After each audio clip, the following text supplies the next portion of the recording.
There is a house in Ottawa that has sat empty for over a decade, slowly rotting while millions of dollars in repair estimates pile up on government desks. Every Canadian Prime Minister since 1951 was supposed to live there. Most of them actually did, but the story of where Canada's leaders truly called home goes back much further, and it is stranger, sadder, and more fascinating than any government press release will ever tell you. Before we dive in, comment where in the world you're watching from, and don't forget to click subscribe. Number 23, Justin Trudeau, the Prime Minister who refused the mansion and then couldn't leave the cottage. When Justin Trudeau swept into power in October 2015, riding a wave of optimism and a campaign promise of real change, one of the first decisions the new Prime Minister faced had nothing to do with tax policy or climate agreements.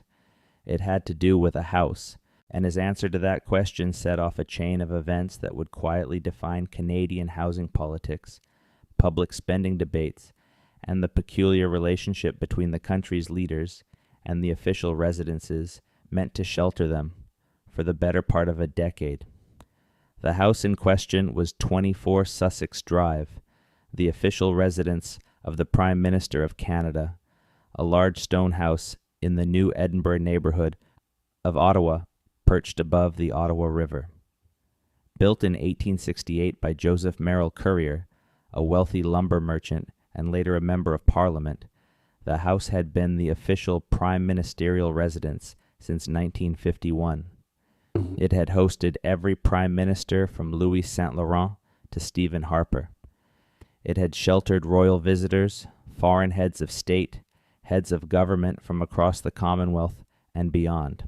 It had been the backdrop for Christmas card photographs and state dinner preparations and late-night policy discussions and the ordinary domestic life of Canadian families who happened to have found their way to the top of the country's political order.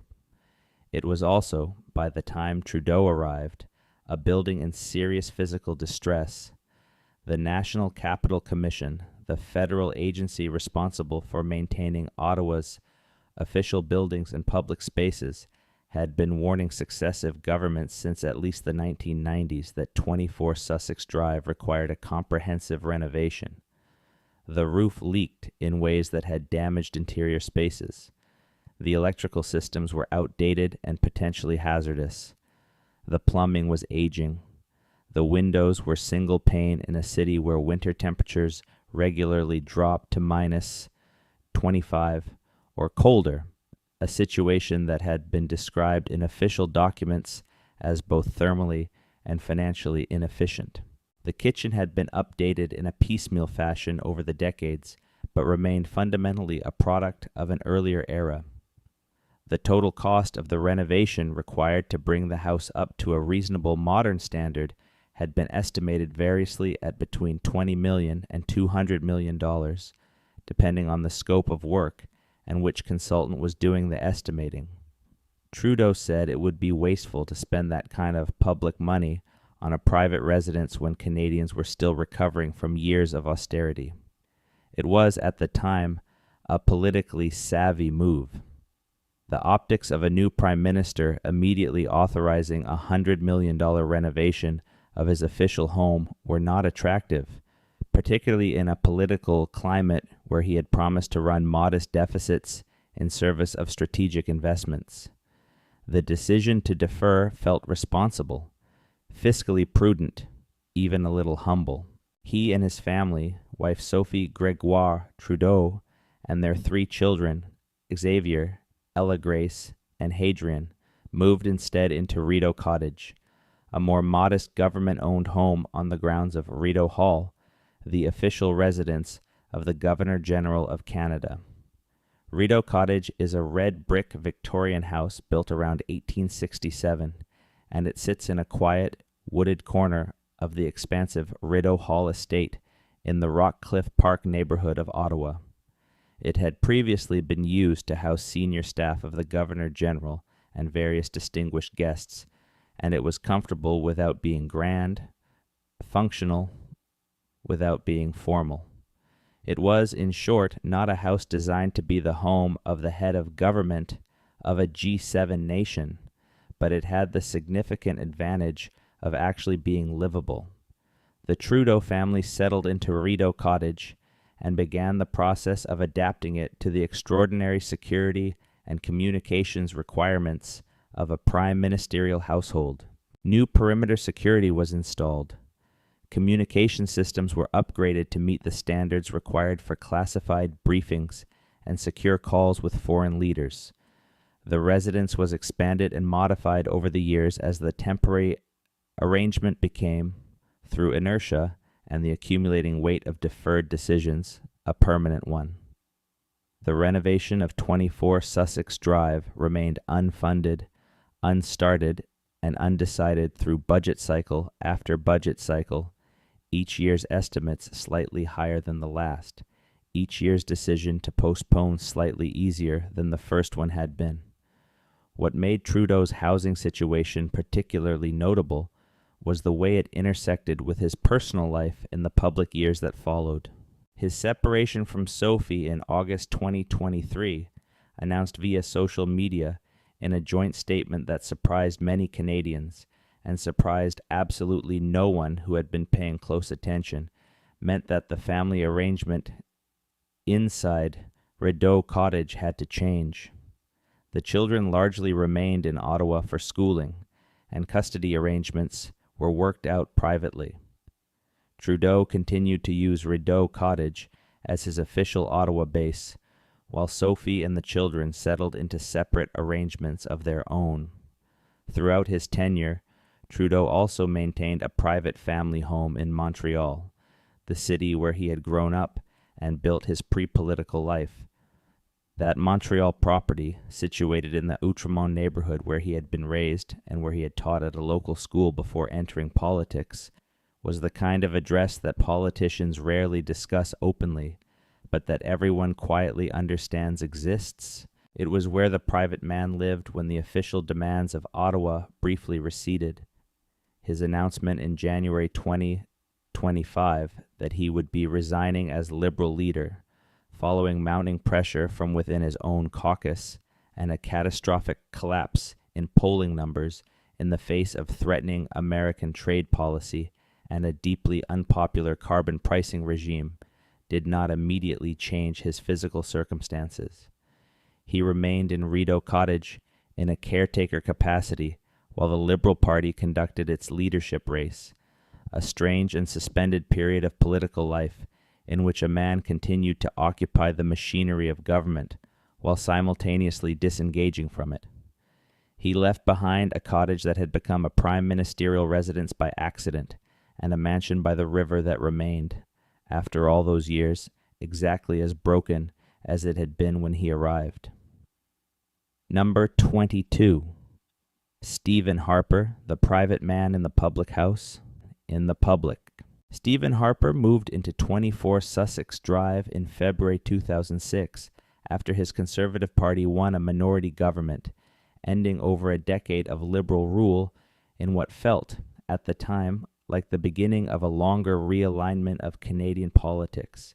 He moved in with his wife, Laureen Teskey Harper, and their two children, Ben and Rachel, and for the next 9.5 years, 24 Sussex Drive was the physical center of the Harper family's official existence. Harper was in many ways a deeply private man who had chosen one of the most public professions available to him, and the tension between those two realities shaped almost every aspect of his public persona.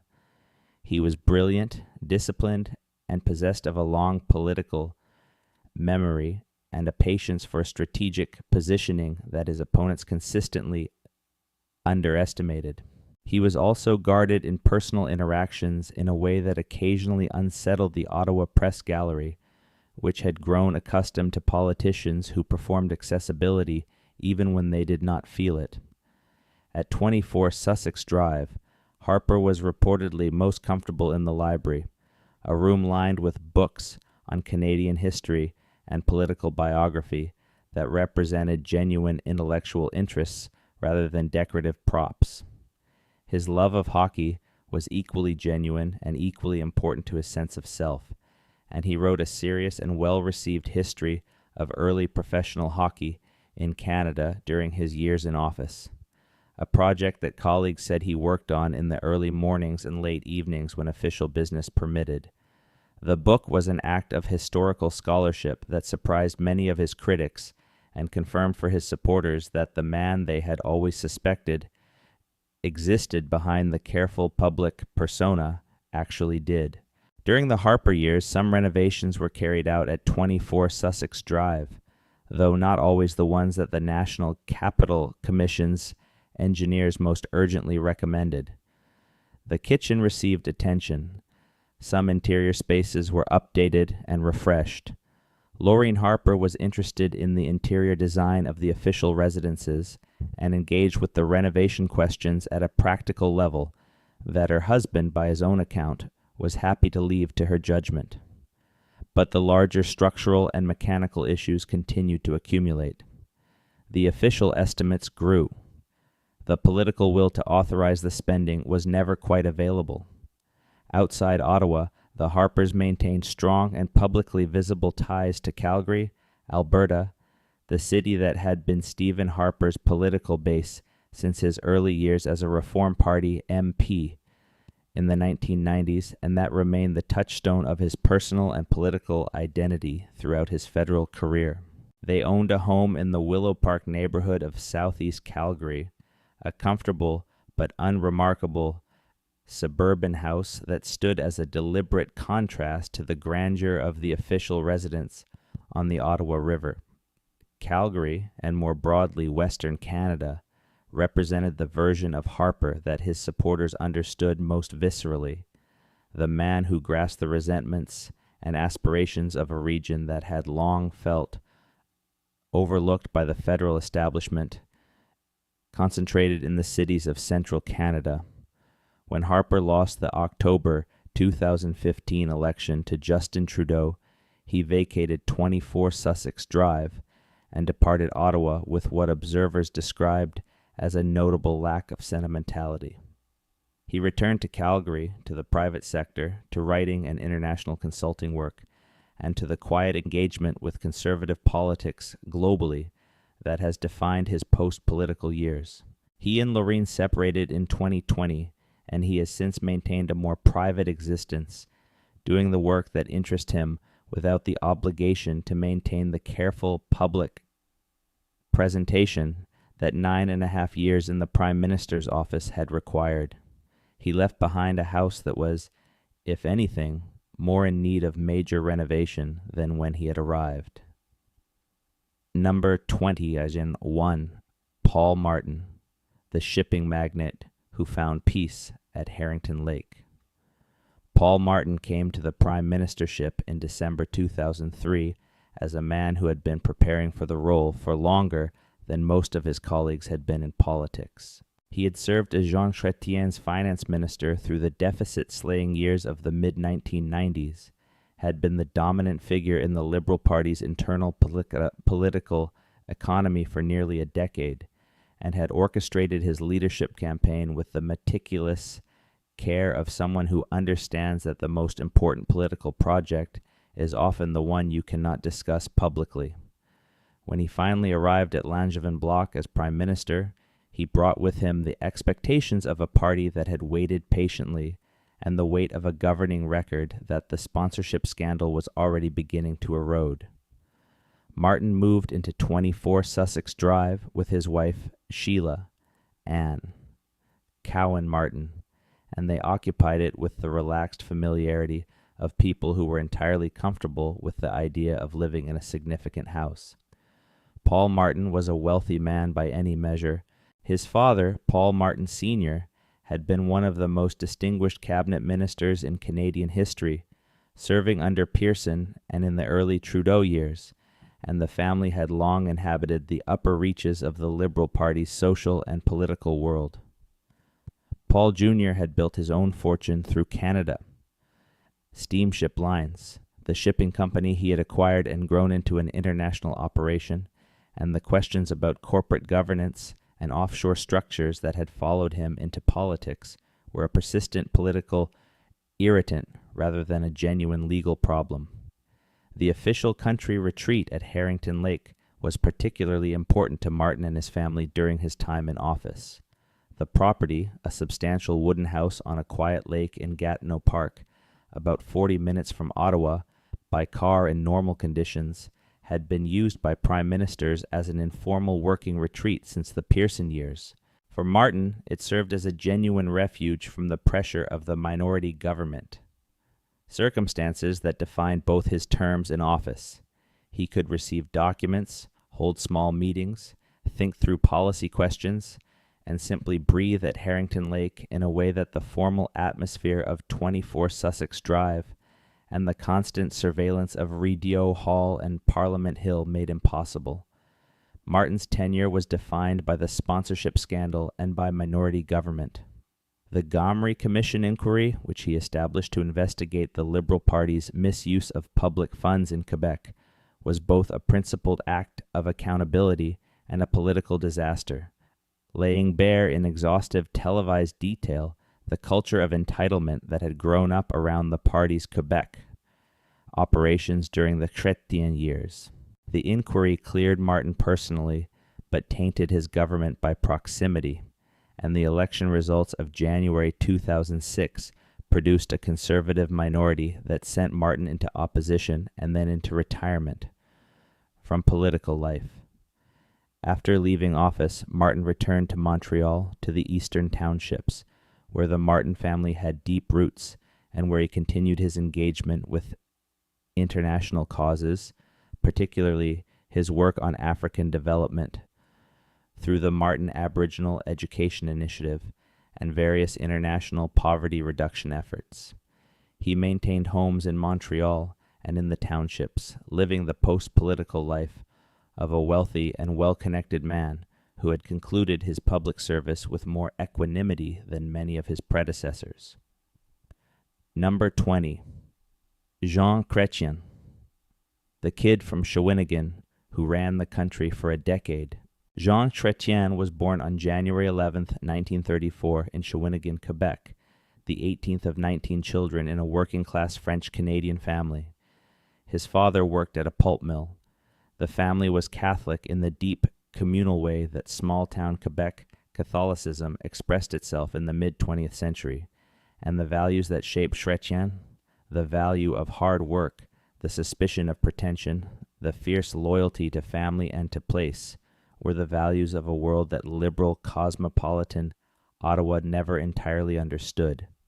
He had been in federal politics since 1963, first elected to Parliament at the age of 29, and by the time he became Prime Minister in November 1993, he had served in the cabinets of Lester Pearson, Pierre Trudeau, and John Turner.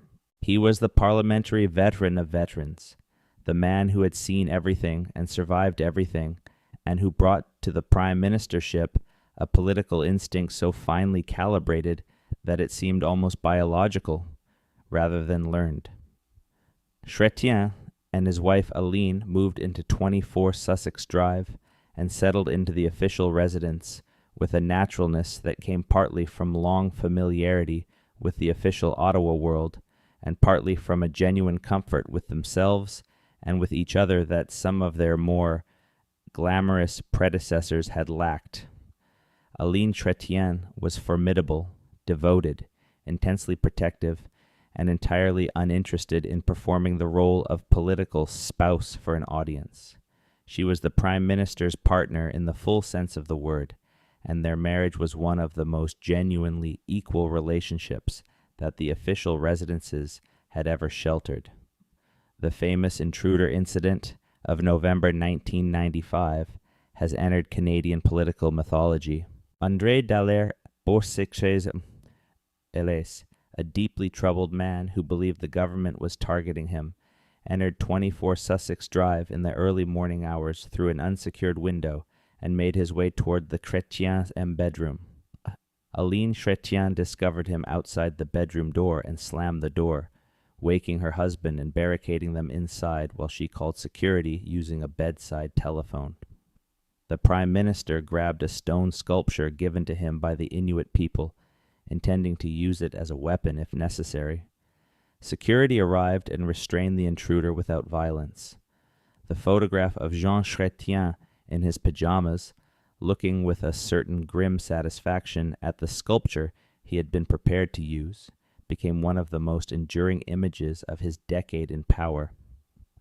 Throughout his years as Prime Minister, Chrétien made no secret of his attachment to Shawinigan. He owned a cottage near the town in the forested lake country north of the Sant. Lawrence and his returns to the region were genuine acts of homecoming rather than political theater. The locals knew him as one of their own, and the relationship was reciprocal and entirely free of the awkward performance that attends most politicians' visits to their home ridings. He was genuinely from there. He had genuinely never left, not in any way that mattered. He resigned in December 2003 as planned, handing power to Paul Martin, and returned to a more private life in Ottawa and in Quebec.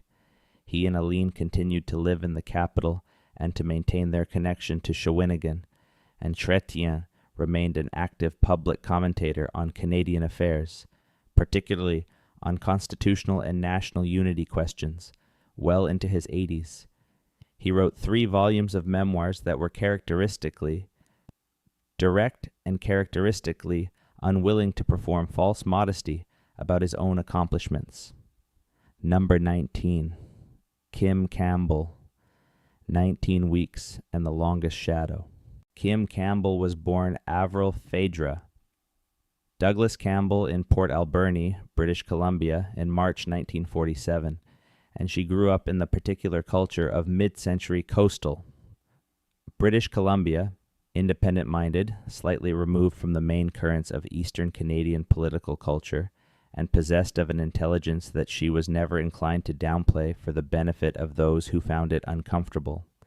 She attended the University of British Columbia, studied political science, went to the London School of Economics, and built an academic and then a legal and political career that brought her to Ottawa in 1988 as a Conservative MP from Vancouver Centre. She rose quickly through Brian Mulroney's cabinet, serving as Minister of Justice and then Minister of National Defence, before winning the Conservative leadership in June 1993 and becoming the first female Prime Minister in Canadian history. The country's response was a mixture of genuine enthusiasm and deep political exhaustion with the Conservative government she had inherited, and the combination proved fatal. Campbell moved into 24 Sussex Drive on June 25, 1993, and she occupied it with the full awareness that her tenure might be brief. She was dealing with an inherited economic situation that had not recovered cleanly from the early 1990s recession. She was managing a party whose poll numbers had been declining for years and whose association with the unpopular aspects of the Mulroney legacy, the GST, the failed constitutional accords, the sense of a government that had grown comfortable with power was impossible to escape no matter how new the face at the top. She was also fighting a campaign that made a series of strategic errors, the most damaging of which was the advertisement, mocking Jean Chrétien's facial paralysis. She lost the October 1993 election in a manner so devastating that it required new vocabulary. The Progressive Conservative Party went from 156 seats to 2. 2 seats of 195 contested. It was the kind of electoral annihilation that political scientists study not to understand how it happened, but to understand how it was even possible in a stable democracy with functioning institutions. Campbell took responsibility with a directness that her critics and supporters both respected, even if they agreed on little else about her tenure.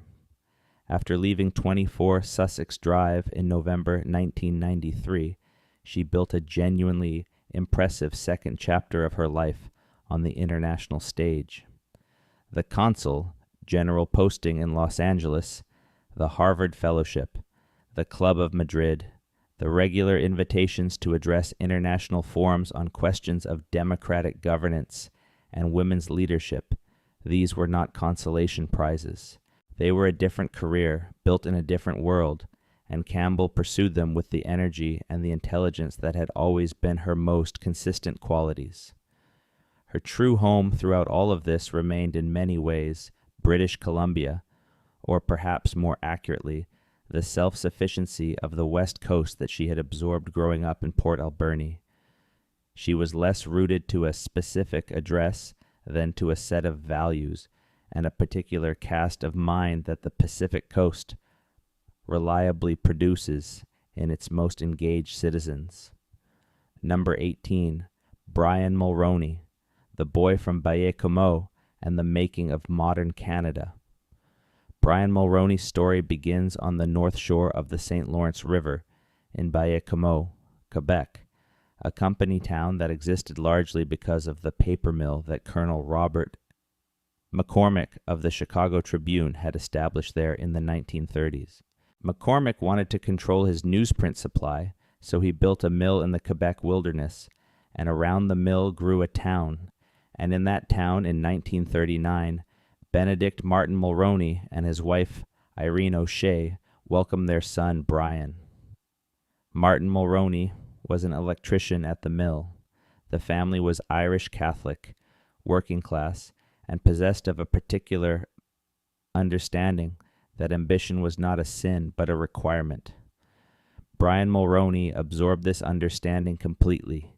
He was a brilliant student and a remarkable natural politician from childhood, the kind of person who enters a room and immediately understands its social dynamics and adjusts his behavior accordingly without apparent effort. He was also genuinely eloquent in both French and English from an early age, a bilingualism that would become the foundation of his political career. He attended St.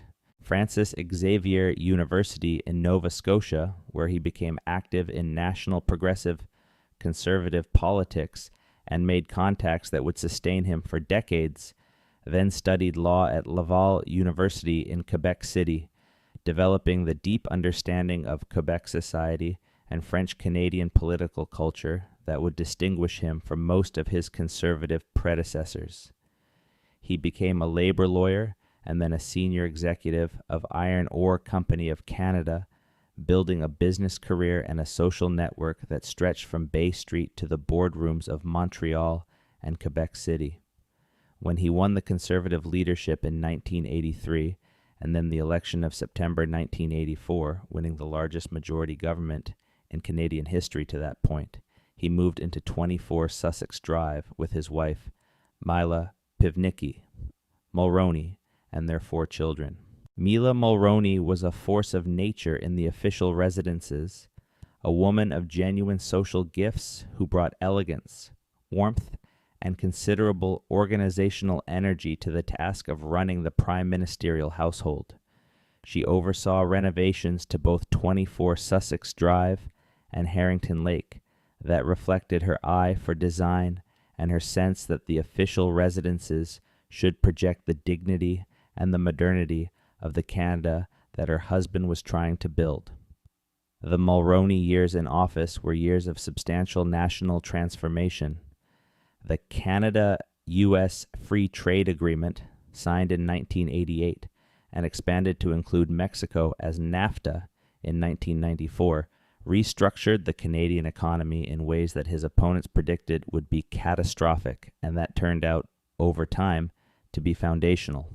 The Meech Lake and Charlottetown Constitutional Accords, his attempts to resolve the unfinished business of constitutional accommodation for Quebec and for the other provinces and territories, both failed, Meech in 1990 and Charlottetown in a national referendum in 1992.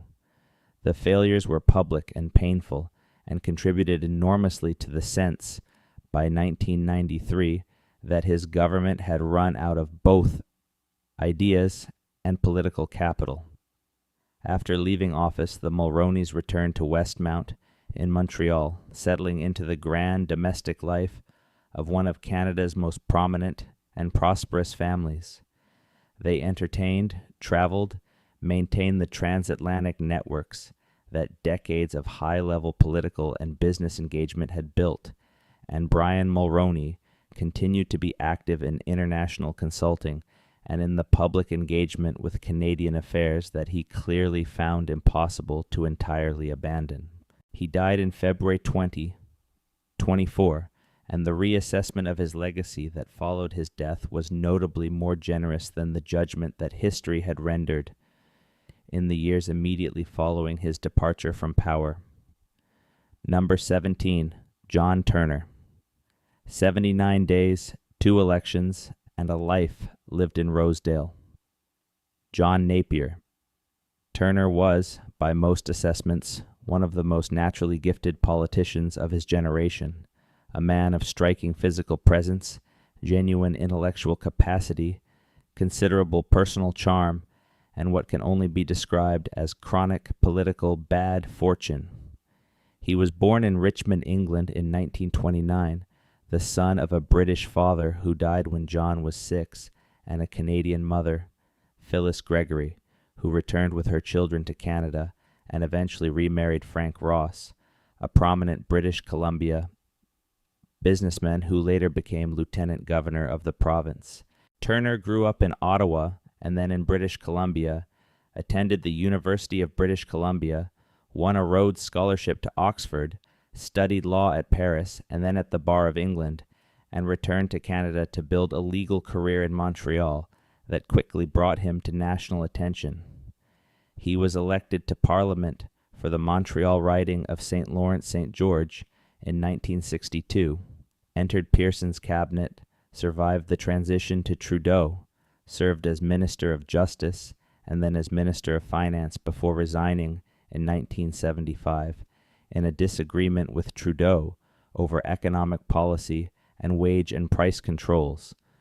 The 9 years between his resignation from Trudeau's cabinet in 1975 and his return as Liberal leader in 1984 were spent in Toronto, where he joined the Bay Street law firm Macmillan Binch and built a corporate law practice that made him wealthy and kept him connected to the Liberal establishment without requiring him to engage in the day-to-day battles of opposition politics. He and his wife Giles McCrae Kilgore Turner raised their 4 children in the Rosedale neighborhood of Toronto, one of the city's most established and quietly prestigious residential districts, a world of large lots and Victorian houses and the particular social confidence of English-Canadian establishment culture. When he won the Liberal leadership in June 1984 and moved into 24 Sussex Drive, the contrast between the formal grandeur of the official residence and the domestic comfort of the Rosedale house must have been striking. He was back in Ottawa, back in the machinery of government, but in a position that felt slightly unreal. The Liberals had been in power for so long that the idea of governing without them seemed almost constitutional rather than merely electoral. He called the election almost immediately, lost it badly, survived as Liberal leader through 1988, lost that election too, and resigned the leadership in 1990. He returned to Toronto and to private life, and the Rosedale house was home again in the fullest sense. He died in September 2020 at the age of 91, his legacy a mixture of what he achieved and what might have been, and the house in Rosedale outlasted all the official addresses by decades. Number 16, Joe Clark, the boy from High River and the government that lasted 9 months. Charles Joseph Clark was born June 5th, 1939 in High River, Alberta, a small town in the foothills of the Canadian Rockies, about 60 kilometers south of Calgary.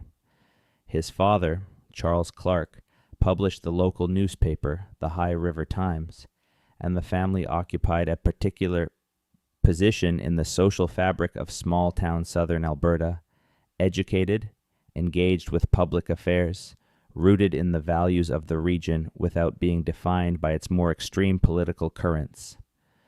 Clark was precociously political. He attended the University of Alberta, became active in the Progressive Conservative Party at the provincial and then national level, worked on conservative campaigns, and was elected to Parliament in 1972 at the age of 33 for the riding of Rocky Mountain. He rose quickly through the opposition caucus, demonstrating a command of parliamentary procedure and a capacity for the kind of coalition building that was less glamorous than the ideological battles of the era, but considerably more useful for actually winning elections. When he became Conservative leader in February 1976, defeating a field that included several more established figures, he was 36 years old. When he won the May 1979 federal election and became Prime Minister, defeating Pierre Trudeau's Liberals, he was 39, the youngest Prime Minister in Canadian history. He moved into 24 Sussex Drive with his wife Maureen McTeer and their daughter Catherine, bringing with him the energy and the slight awkwardness of a man who had arrived at an extraordinary destination before he had entirely figured out what to do when he got there. Maureen McTeer was herself a notable figure, a lawyer and an author who had kept her own name after their marriage in 1973, a decision that was genuinely controversial in Canadian politics of that era, and that became a symbol of something larger about the changing relationship between public women and their private choices. She was supportive of her husband's political career while maintaining an independent professional life that was, by the standards of political spousehood at the time, quite unusual. The government lasted 9 months. The budget defeat in December 1979 on a non-confidence vote over a gasoline excise tax that the Liberals and the NDP combined to defeat was a strategic error of considerable magnitude. Clark had chosen to govern as if he had a majority. He did not. The election that followed in February 1980 returned Trudeau and the Liberals to power, and Clark moved out of 24 Sussex Drive, having governed for 273 days. He remained in politics, lost the Conservative leadership to Brian Mulroney in 1983, served as Secretary of State for External Affairs in the Mulroney government, ran for the leadership again in 1998, and spent his later political years as a voice for a more moderate, one-nation conservatism that was increasingly at odds with the direction the movement was taking. He and Maureen returned to their Alberta roots, maintaining a home in the High River area and later in Ottawa, and Clark became one of the more respected and thoughtful voices in Canadian public life, precisely because his brief time in the biggest house in the country had never made him forget where he came from. Number 15, Pierre Trudeau, the philosopher king and the house he never really needed.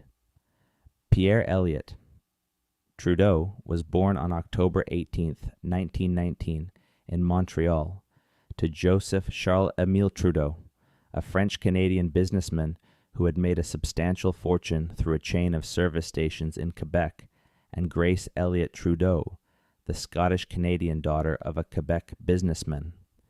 The combination of wealth, bilingualism, and his mother's Protestant intellectual rigor gave young Pierre a childhood of unusual cultural breadth and material comfort, and his education reflected both. He attended Jean de Brébeuf College, the elite Jesuit school in Montreal that was the educational institution of choice for Quebec's French-speaking upper class, and then the Université de Montréal for law, Harvard for political economy, the Paris Institute of Political Studies, and the London School of Economics. He was 48 years old when he became Prime Minister in April 1968, unmarried, known for his intellectual brilliance, his physical adventurousness, his provocative public statements on Quebec and the Constitution and the role of government, and his imperious personal style that some found magnetic and others found insufferable. The mass enthusiasm that greeted his candidacy, the phenomenon that the press named Trudeau-mania, was unlike anything Canadian politics had previously experienced. Young Canadians in particular saw in Trudeau something that the politics of the country had rarely offered: a figure of genuine intellectual seriousness who was also, undeniably, cool. He moved into 24 Sussex Drive and immediately made it his own in a way that some of his predecessors had not quite managed. The house had been the official prime ministerial residence since St.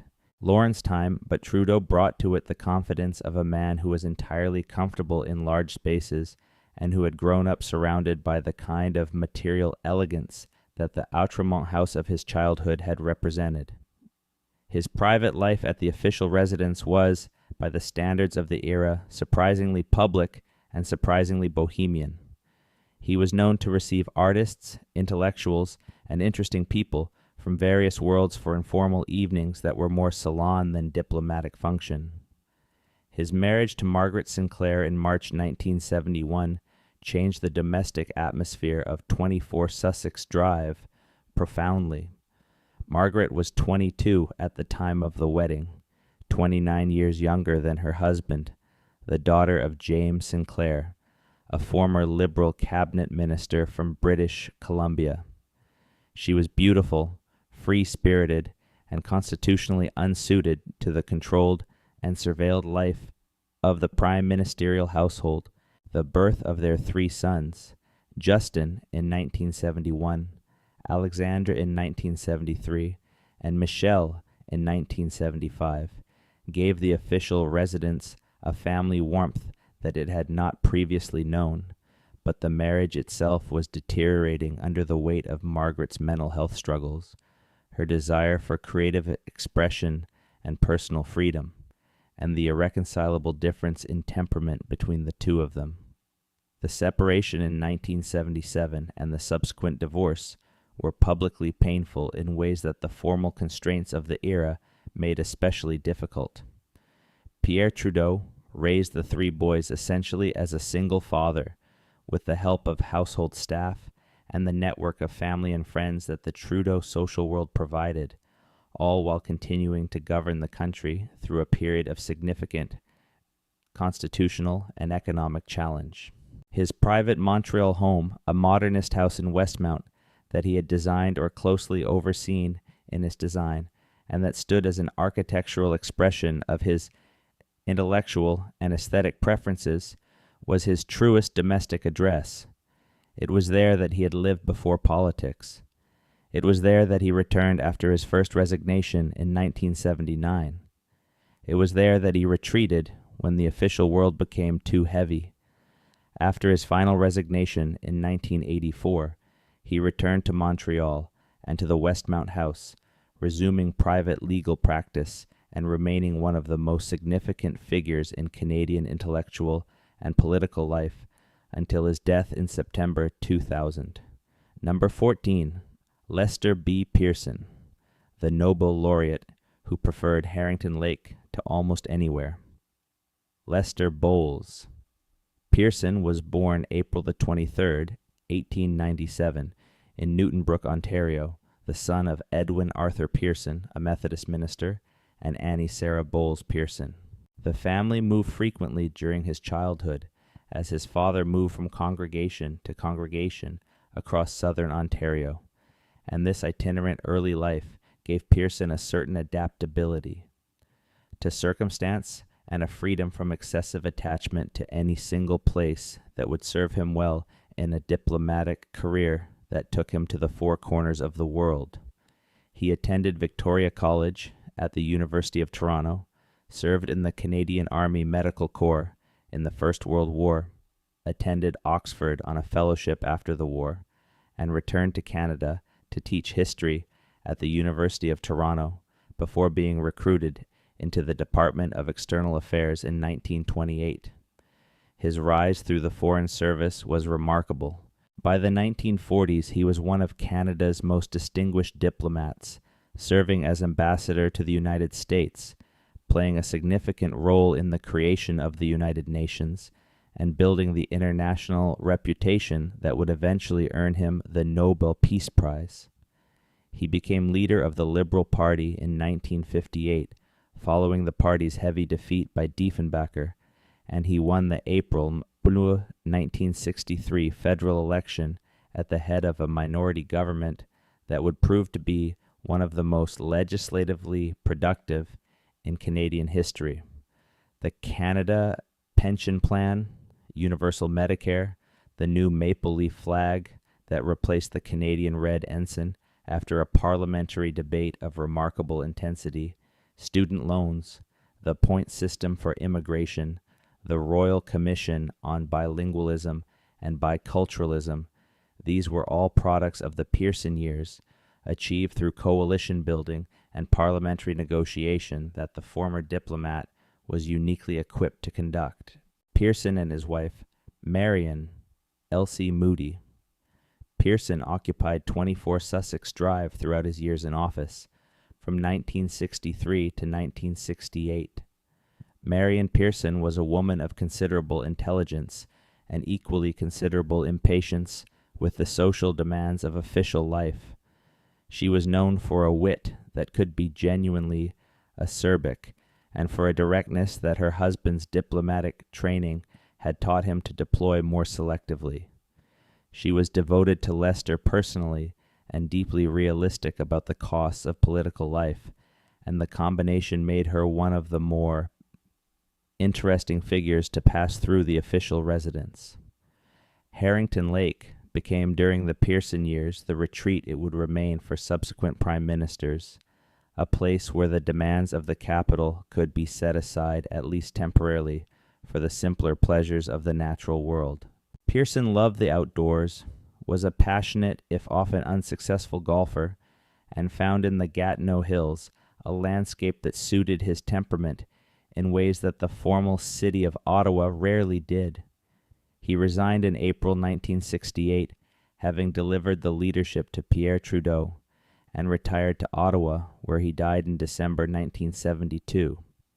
His home had always been, in the fullest sense, the world of international affairs and Canadian diplomacy, and the house on Sussex Drive had been simply the stage on which the final act of that life was performed. Number 13, John Diefenbaker, the prairie lawyer who made Canada. Remember, the West exists. John George Diefenbaker was born in Neustadt, Ontario on September 18, 1895, but his family moved to Saskatchewan when he was 8 years old, and the prairies became, irrevocably, the landscape that shaped his identity, his politics, and his understanding of what Canada was and ought to be. His father, William Thomas Diefenbaker, was a teacher and sometime farmer who moved the family to various communities in the Northwest Territories and then Saskatchewan as settlement expanded across the plains, and young John grew up in the frontier culture of a region that was being built in real time.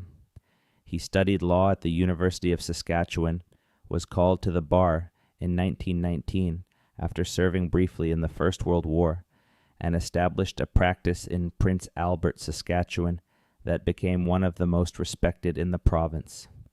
He entered federal politics after multiple attempts, finally winning the riding of Prince Albert in a 1940 by-election, and he spent the next 17 years as one of the most formidable opposition politicians in Canadian history, a parliamentary debater of extraordinary skill whose thundering speeches drew on the Western populist tradition and on a command of Canadian constitutional history that was genuinely scholarly. When he won the June 1957 federal election, defeating Louis Saint Laurent's Liberals and ending 22 years of Liberal rule, the victory had the quality of something long deferred finally arriving. He was the first Prime Minister from Western Canada. He moved into 24 Sussex Drive with his second wife, Olive Freeman. Palmer Diefenbaker, a former schoolteacher from Kindersley, Saskatchewan, who had married Diefenbaker in 1953 following the death of his first wife, Edna May, in 1951. Olive Diefenbaker was warm, capable, and deeply supportive of her husband's political mission, and the household they created at 24 Sussex Drive was more genuinely domestic and less formally grand than those of some predecessors. His government's achievements included the Canadian Bill of Rights, the extension of the franchise to Indigenous Canadians, expansion of agricultural support programs, and the appointment of Ellen Fairclough as the first female cabinet minister in Canadian history. The Avro-Arrow cancellation in February 1959 remains the decision for which he is most criticized. The scrapping of the CF-105 jet interceptor program that destroyed the Avro Aircraft Company, put 14,000 engineers and workers out of jobs, and arguably set back Canadian aerospace and defense industry by a generation. But Prince Albert was always where Diefenbaker truly lived. He maintained a house there throughout his political career, returned as often as circumstances permitted, and understood his connection to the town and to the prairies as the foundation of everything he did in Ottawa. He is buried on the grounds of the Diefenbaker Canada Centre at the University of Saskatchewan in Saskatoon, in the landscape he had inhabited since childhood, under the enormous prairie sky that had shaped his vision of the country he served. Number 12. Louis Saint Laurent, the Quebec City lawyer who made the official residence official. Louis Stephen Saint. Laurent was born February 1st, 1882, in Compton, Quebec, a small community in the Eastern Townships, to a French-Canadian father and an Irish-Canadian mother, a bilingual household in a bilingual region that gave him the linguistic facility and cultural range that would eventually make him one of the most effective national politicians of the 20th century. He studied law at Laval University in Quebec City, was called to the bar in 1905, and built over the following decades a corporate law practice that was one of the most distinguished in Canada, representing the country's largest corporations and establishing him as a figure of enormous professional prestige. He was 64 years old when he entered federal politics in 1941. Recruited by Mackenzie King to serve as Minister of Justice in the wartime cabinet following the death of Ernest Lapointe. He had no political experience and no particular appetite for the rough and tumble of party politics, but he brought to the role an intellectual clarity, a personal integrity, and a bilingual presence that the country needed during the war years. He served as Secretary of State for External Affairs from 1946, helping to define Canada's early Cold War foreign policy, and succeeded King as Liberal leader and Prime Minister in November 1948. The significance of Saint Laurent's occupancy of 24 Sussex Drive is that he was the first Prime Minister to actually live there in an official capacity. The government had purchased the house from the estate of William Cameron Edwards in 1943 during the King years, with the intention of establishing it as an official residence. Mackenzie King had reviewed the property and decided against moving in, judging it unsuitable in its current condition. It was not until Saint Laurent's government took office that the necessary renovations were authorized and the Prime Minister actually took up residence in 1951. Saint Laurent occupied the house with quiet efficiency, using it as both a working residence and a family home in ways that felt entirely natural to a man who had managed a large and active household for decades. He and his wife, Jeanne Renout Saint Laurent, had 5 children, and the extended family, grandchildren, and eventually great-grandchildren was a constant presence in the domestic life that he maintained alongside the formal requirements of the prime ministership. He resigned in June 1957 after losing the federal election to Diefenbaker and returned to Quebec City with evident relief and genuine contentment. His law offices were there, his family was there, his social world of Quebec's professional and intellectual establishment was there. The house on the Grande Allée was home in a way that 24 Sussex Drive, for all its official importance, never quite was. He died in July 1973, remembered as one of the founders of modern Canada and as a genuinely decent man. Number 11. William Lyon, Mackenzie King, Laurier House, Kingsmere, and the most extraordinary interior life in Canadian political history. William Lyon.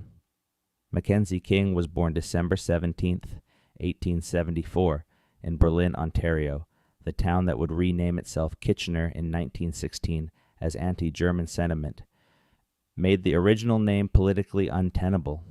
His father was a lawyer and his mother was the daughter of William Lyon Mackenzie, the newspaper editor and political agitator who had led the Upper Canada Rebellion of 1837, and the sense of inherited political destiny that came with this lineage shaped King's sense of himself from an early age. He attended the University of Toronto, the University of Chicago, and Harvard, studying economics and political economy, and entered federal politics in 1908 as a Liberal MP.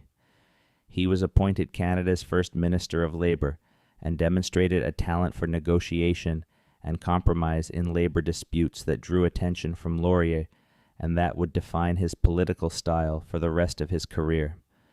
He lost his seat in 1911 when Laurier's government fell, spent several years working for the Rockefeller Foundation in the United States on industrial relations matters, and returned to the Liberal leadership in 1919 following Laurier's death.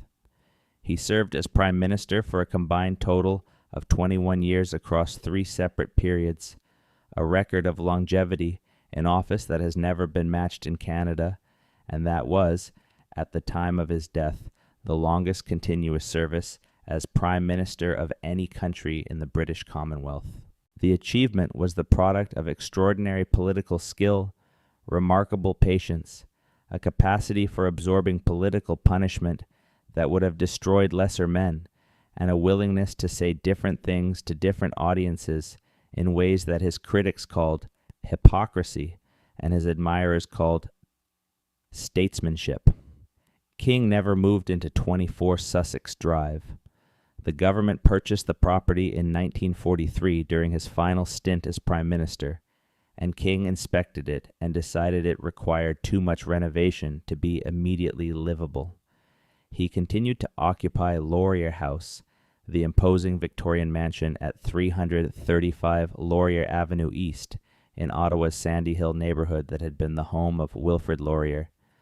Lady Laurier had bequeathed the house to King in 1921, recognizing in him the political heir to her husband's tradition of liberal governance in a bilingual, bicultural Canada. King lived there for the remainder of his political career, receiving colleagues and allies, hosting formal functions, and conducting the social dimension of his political life from rooms that had belonged to the man he most admired. Kingsmere was his other home, and in many ways his truer one. The estate in the Gatineau Hills that he began purchasing in 1903, adding parcels of land over decades until it reached several hundred acres, was the place where the private Mackenzie King was most fully himself. He designed the landscape gardens personally, choosing plantings and vistas with a careful attention to the romantic pastoral tradition of the 19th century that he loved. He constructed the ruins that are Kingsmere's most famous and peculiar feature, assemblages of architectural fragments from demolished buildings that create the effect of ancient structures reclaimed by nature in a landscape that is entirely too young to have produced genuine ruins of any antiquity. The seances were real. King's diaries, which he kept in obsessive detail over more than 50 years, and which run to millions of words, record with complete seriousness dozens of sessions with mediums through whom he believed he communicated with the spirit of his mother Isabel, who had died in 1917, and whose influence on his emotional life remained enormous long after her death. He also believed he communicated with the spirits of Wilfrid Laurier, Leonardo da Vinci, his grandfather, William Lyon Mackenzie, and various other historical and personal figures. He read meaning into the positions of clock hands, the behavior of his dogs, the patterns of clouds. He was, in his private religious and spiritual life, a serious and devoted eccentric in a tradition of Victorian spiritualism that had attracted many intelligent and educated people of his generation. None of this was publicly known during his lifetime. He died in July 1950 at Kingsmere, having resigned the prime ministership in 1948, and willed both Laurier House and Kingsmere to the Canadian people. Laurier House is now a museum. Kingsmere is a historic site within Gatineau Park, open to visitors who can walk among the fabricated ruins and try to imagine the man who built them. Number 10. R.B. Bennett, The Suite at the Chateau Laurier and the Depression Years. Richard Bedford. Bennett was born July 3, 1870, in Hopewell Hill, New Brunswick, a small farming community in the Albert County area of the province. His family was of United Empire Loyalist descent, his ancestors having come to New Brunswick after the American Revolution, and he grew up in a household that valued education, Protestant faith, and the particular kind of industrious ambition that the maritime provinces of that era seemed to produce in unusual quantity. He attended Dalhousie University, studied law, and was admitted to the bar of the Northwest Territories in 1898, having moved west to build a legal career in Calgary, which was then a young and rapidly growing city at the edge of the ranching and farming frontier. His partnership with Senator James Lougheed established one of the most successful law practices in Western Canada, and his investment in various corporate enterprises, including the Alberta Pacific Grain Company and various mining and other ventures, made him genuinely wealthy. By the time he entered federal politics as a conservative MP for Calgary in 1911, he was one of the richest men in Western Canada. His arrangement during his prime ministerial years, from August 1930 to October 1935, was distinctive. Bennett was a bachelor, had been all his life, and he lived in a suite of rooms at the Chateau Laurier Hotel in Ottawa. The Chateau Laurier, designed by the Boston architectural firm of Bradford Lee Gilbert and Charles Melville Haskell and opened in 1912, was the great railway hotel of the capital, sitting directly opposite the Parliament buildings with a grandeur that matched its political neighbor. Bennett's suite was extremely comfortable and entirely suited to the life of a wealthy and well-connected man who had no family to accommodate and no particular interest in maintaining a household. The hotel arrangement allowed Bennett a freedom of movement and a simplicity of domestic management that a house would not have offered. He could be served, attended to, and organized by hotel staff without the complications of household management that prime ministers with families had to navigate. He could receive guests in hotel rooms, managing his private life with the efficiency that a very busy man in a difficult period of national history required. The Depression years were the defining challenge of his prime ministership. He came to power as the world economy collapsed in the wake of the 1929 stock market crash, and he spent his 5 years in office struggling with unemployment that reached 27%, falling commodity prices that devastated the prairie farmers who were the backbone of the export economy, drought conditions in the West that turned the prairies into the Dust Bowl, and social distress on a scale that no political program available to a conservative government in 1930 could adequately address. His famous radio broadcasts of January 1935, announcing a Canadian New Deal of social and economic reforms, were widely regarded at the time as a desperate 11th hour conversion by a man who had resisted intervention for years and was now attempting to buy an election with promises he did not genuinely believe in. Whether that judgment is entirely fair remains debated, but the voters were not persuaded, and he lost the October 1935 election decisively to Mackenzie King. He retired to England after leaving office, settling in Mickleham in Surrey, and was elevated to the peerage as Viscount Bennett in 1941. He died in June 1947 in the bath at his Mickleham estate, the only Canadian Prime Minister to die outside of Canada in the Surrey countryside. The bath represented, by most accounts, one of the milder ironies of a career that contained several. Number 9, Arthur Mahan, Portage la Prairie, Toronto, and the King Byng Affair. Arthur Mahan was born June 16, 1874, in Anderson, Ontario, the son of a farmer, and grew up in the particular culture of rural southwestern Ontario. Thrifty, Methodist, hard-working, and possessed of an intellectual seriousness that the local schools could not entirely satisfy. He attended the University of Toronto, studied mathematics, graduated in 1896, and moved west to Manitoba, where he taught school, briefly, before settling in Portage la Prairie and building a law practice that brought him quickly to the attention of the local conservative political establishment. He entered federal politics in 1908 and rose with remarkable speed through the Conservative caucus and then the Borden cabinet, serving as Solicitor General and then as the primary drafter and defender of the Military Service Act of 1917, the conscription legislation that was among the most divisive in Canadian history. His role in conscription associated him indelibly with the fracture it produced in Canadian society, particularly in Quebec, where the Conservative Party would pay the electoral price of conscription for decades. He became Prime Minister in July 1920 when Borden retired, led the Conservatives to defeat in the December 1921 election against Mackenzie King's Liberals, reclaimed the leadership, and became Prime Minister again briefly in June 1926 in circumstances that produced one of the strangest constitutional episodes in Canadian history. Governor-General Lord Byng refused to grant King's request for a dissolution of Parliament and instead asked Mahan, as leader of the opposition, to form a government without an election.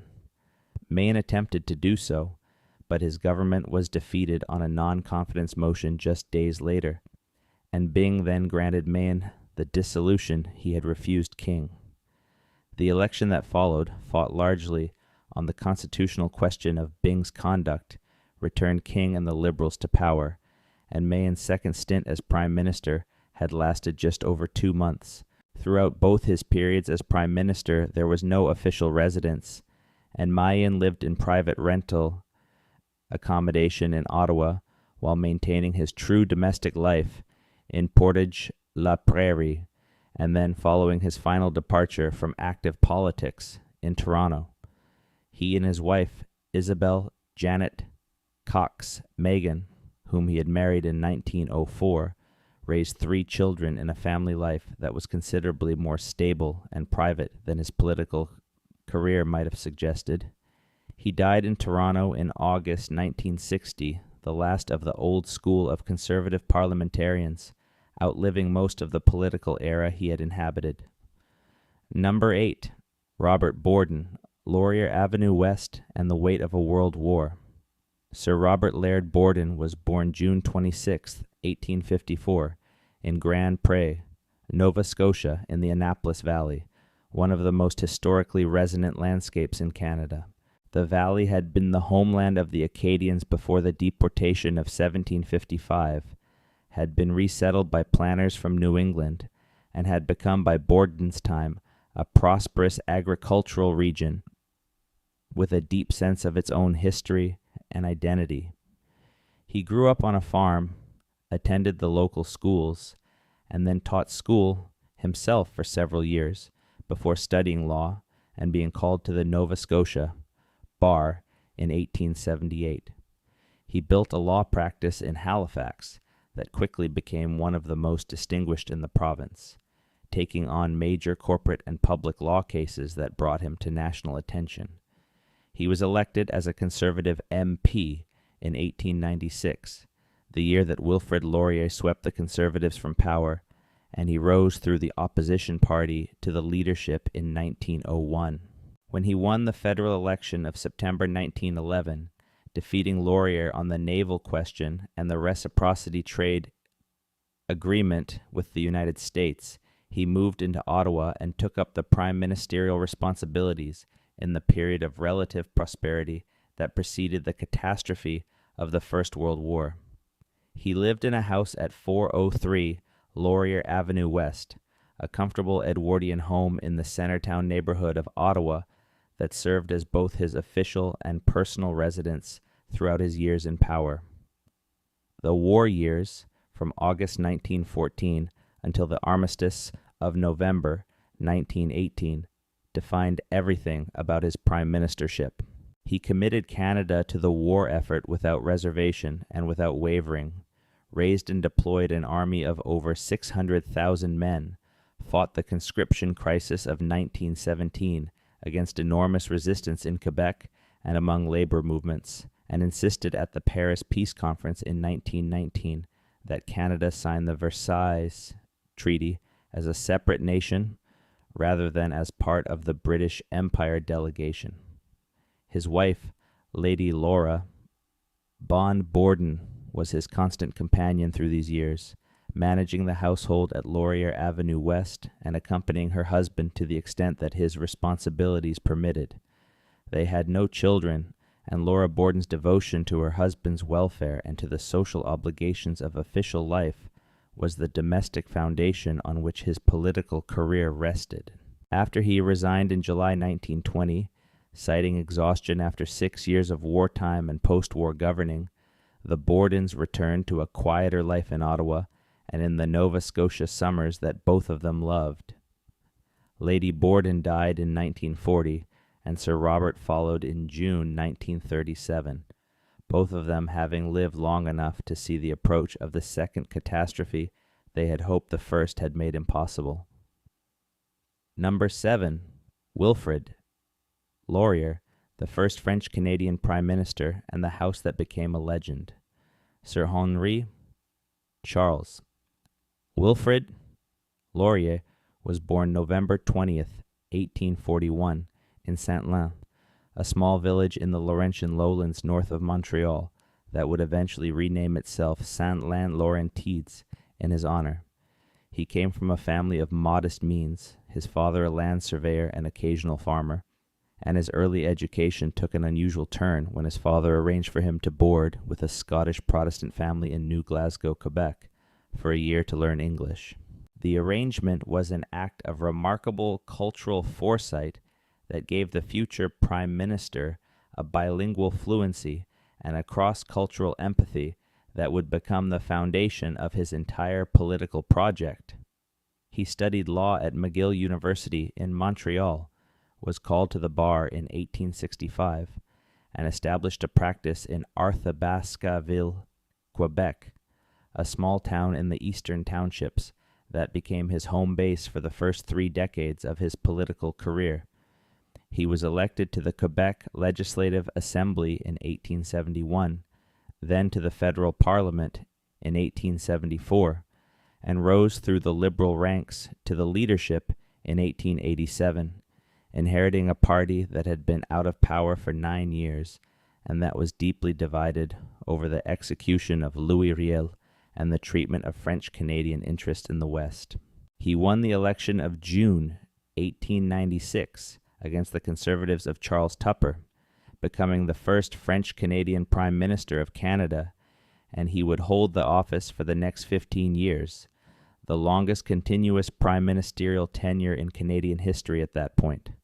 He and his wife Zoe Lafontaine Laurier moved into their residence at 335 Laurier Avenue East in Ottawa, the large Victorian mansion that would become known as Laurier House, and that would remain one of the most important private political addresses in Canada for decades after Laurier's death.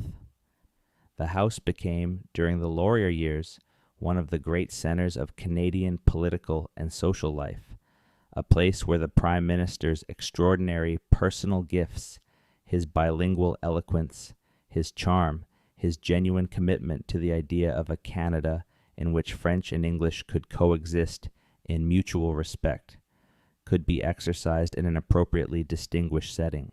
Laurier entertained with a gracious formality that was never stiff, received visitors of all backgrounds and opinions with a democratic courtesy that was entirely genuine, and managed the social dimension of political leadership with a skill that his more austere successors sometimes envied. The 15 years of his prime ministership were years of remarkable national expansion. Immigration to the prairies reached levels that transformed the social composition of the country. Alberta and Saskatchewan were created as provinces in 1905. 2 new transcontinental railways were built, the Canadian Northern and the Grand Trunk Pacific, an ambition that turned out to be considerably more expensive and less viable than the optimism of the era suggested. The West was opening. The century, as Laurier famously declared, would belong to Canada. He died on February 17, 1919, in Laurier House, the house that had been his Ottawa home for more than 2 decades. Lady Laurier died in 1921, having bequeathed the house to William Lyon Mackenzie King, the political heir she had identified as the man most likely to sustain the tradition that her husband had built. Laurier is buried in Notre Dame Cemetery in Ottawa, and the town of Saint-Laurentides in Quebec maintains his birthplace as a National Historic Site, a small and quiet place that seems entirely insufficient to have produced the largest figure in Canadian political history before Pierre Trudeau. Number 6. Charles Tupper, the last father of Confederation and the shortest majority tenure. Sir Charles Hibbert. Tupper was born July 2nd, 1821, in Amherst, Nova Scotia, and his life stretched from the pre-Confederation era of British North American colonial politics to the early 20th century in a span so long that it encompassed almost the entire arc of the country's first 50 years of existence. He trained as a physician at Edinburgh University, returned to Nova Scotia to practice medicine, and entered politics in the early 1850s, quickly becoming the dominant conservative political figure in the province. His role in Confederation was central and somewhat controversial. Nova Scotia was not enthusiastic about joining the new Dominion, and Tupper drove the province into the Union through a combination of political skill, determination, and a willingness to proceed without a popular mandate that his opponents found deeply objectionable. The anti-Confederation movement won a substantial majority of Nova Scotia's federal seats in the first post-Confederation election, and Tupper spent years managing the political consequences of a union that a significant portion of his province had not wanted and did not accept. He served in Macdonald's cabinets, was appointed Canadian High Commissioner in London in 1883, a prestigious posting that suited his cosmopolitan instincts and his easy comfort in British social and political circles, and was called back to Canada in 1896 to lead the Conservative Party following Mackenzie Bowell's disastrous tenure.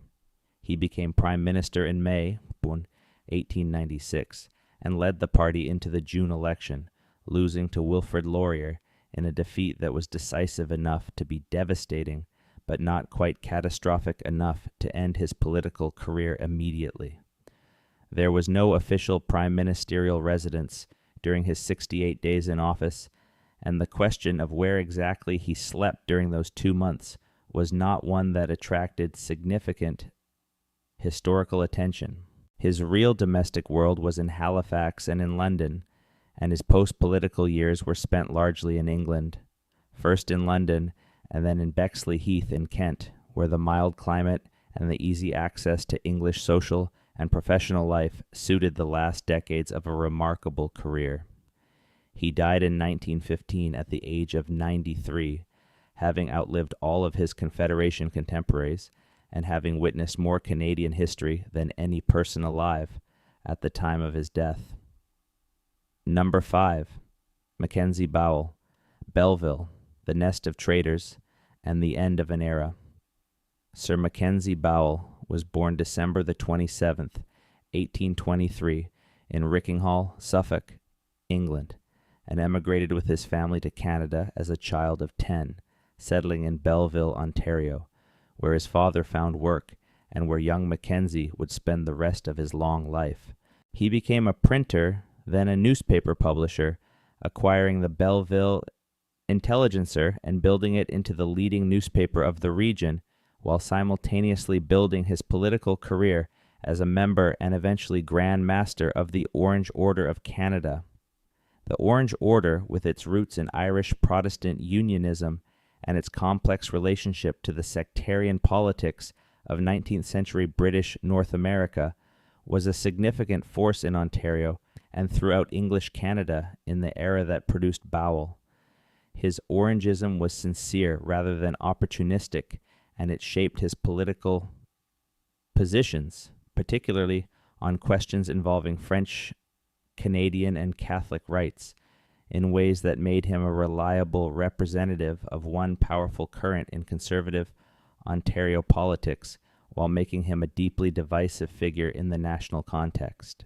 He served as a Macdonald MP from 1867, entered the cabinet as Minister of Customs in 1878, and accumulated cabinet experience across the Macdonald, Abbott, and Thompson governments, before finding himself, somewhat to everyone's surprise, including his own, Prime Minister in December 1894, following Thompson's sudden death at Windsor Castle. He was 71 years old. His government was immediately consumed by the Manitoba schools. Question: the dispute over French-language Catholic education rights in Manitoba that had been building since the province's creation, and that now required a federal response that no politically viable combination of positions could adequately provide. Bowell dithered, changed direction, issued remedial legislation that satisfied no one, and managed his cabinet with a lack of decisiveness that eventually produced the extraordinary event of February 1896, when 7 of his ministers submitted a letter of resignation describing him as a weak and incompetent leader. He responded by calling them a nest of traitors, a phrase that passed immediately into the permanent vocabulary of Canadian political history. He eventually persuaded most of the ministers to return to cabinet in exchange for his agreement to resign after the passage of essential legislation, and he left the prime ministership in April 1896, replaced by Charles Tupper. He returned to Belleville and to the newspaper and the life he had built there over decades, dying in December 1917 at the age of 94, the oldest of all Canadian prime ministers at death, the last representative of an era of political culture that was already vanishing around him. Number 4, John Thompson, the judge who died at the Queen's table, Sir John Sparrow.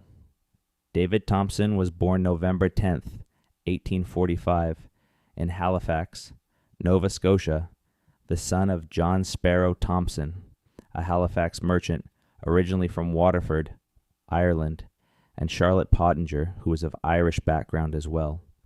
He grew up in Halifax, was educated locally, read law in the office of a Halifax solicitor, and was called to the Nova Scotia bar in 1865. He built a legal practice, entered provincial politics as a Conservative, served as Premier of Nova Scotia for a brief period in 1882, was appointed to the Nova Scotia Supreme Court in that same year, and was then recruited by Macdonald to leave the bench and enter federal cabinet as Minister of Justice in 1885. His entry into federal politics coincided with the Northwest Rebellion and the hanging of Louis Riel, and Thompson found himself immediately embroiled in one of the most painful and divisive controversies of the Macdonald era. As Minister of Justice, he was responsible for the legal proceedings surrounding Riel's trial and execution, and the controversy over his conduct in those proceedings generated Protestant Orange denunciations and Catholic French Canadian resentment in equal measure, leaving him politically exposed in ways that a man of less genuine integrity might have found impossible to sustain. His conversion from Methodism to Roman Catholicism in 1870, The year he married Annie Emma Affleck was a fact that his opponents used against him throughout his career. Anti-Catholic sentiment in English Canada remained a genuine force in the 1880s and 1890s, and Thompson's Catholicism was a constant political irritant, even as he demonstrated time and again that his legal judgments and administrative decisions were made on the merits rather than on sectarian grounds. He became Prime Minister in December 1892 following the resignation of John Abbott, and he governed with the energy and competence of a man who had arrived at the job with a clear sense of what he wanted to accomplish and a genuine belief in the importance of the institutions he was managing. He had no official residence to live in and occupied government-provided accommodation in Ottawa while maintaining his real domestic connections to Halifax and to Annie and their 7 children. He was 50 years old and in apparently good health when he traveled to England in December 1894 for the ceremony at Windsor Castle, at which Queen Victoria was to swear him in as a member of the Imperial Privy Council. The ceremony took place. The luncheon that followed began normally, and then at the table, in one of the state rooms of Windsor Castle, John Thompson collapsed. He died within minutes, probably of a heart attack, in circumstances that were so unexpected and so dramatic that they seemed to belong to fiction rather than to the quiet, normal business of Canadian government. His body was returned to Canada on the HMS Blenheim, a Royal Navy warship, and he was buried in Halifax, in the city where his life had begun. Number 3, John Abbott, the reluctant Prime Minister of Montreal. Sir John Joseph Caldwell Abbott was born March 12, 1821, in St. Andrews, Quebec, a small town on the shores of the St. Lawrence west of Montreal, the son of a Church of England missionary. He grew up in the world of English-speaking Quebec, was educated at McGill College, studied law, and built what became one of the most prestigious corporate law practices in Canada, eventually serving as Dean of the Faculty of Law at McGill University and representing the country's major corporations in complex commercial and constitutional matters. He was, by the time he became Prime Minister in June 1891, one of the elder statesmen of the Conservative Party, a man who had been involved in Canadian politics at the highest level for decades, and who brought to the prime ministership a combination of genuine legal intelligence and an entirely transparent lack of enthusiasm for the role. He took it because someone had to, because the party was in shock following Macdonald's death in June 1891, and because Abbott was a figure of sufficient stature and sufficient inoffensiveness to hold the caucus together while the party determined its longer-term direction.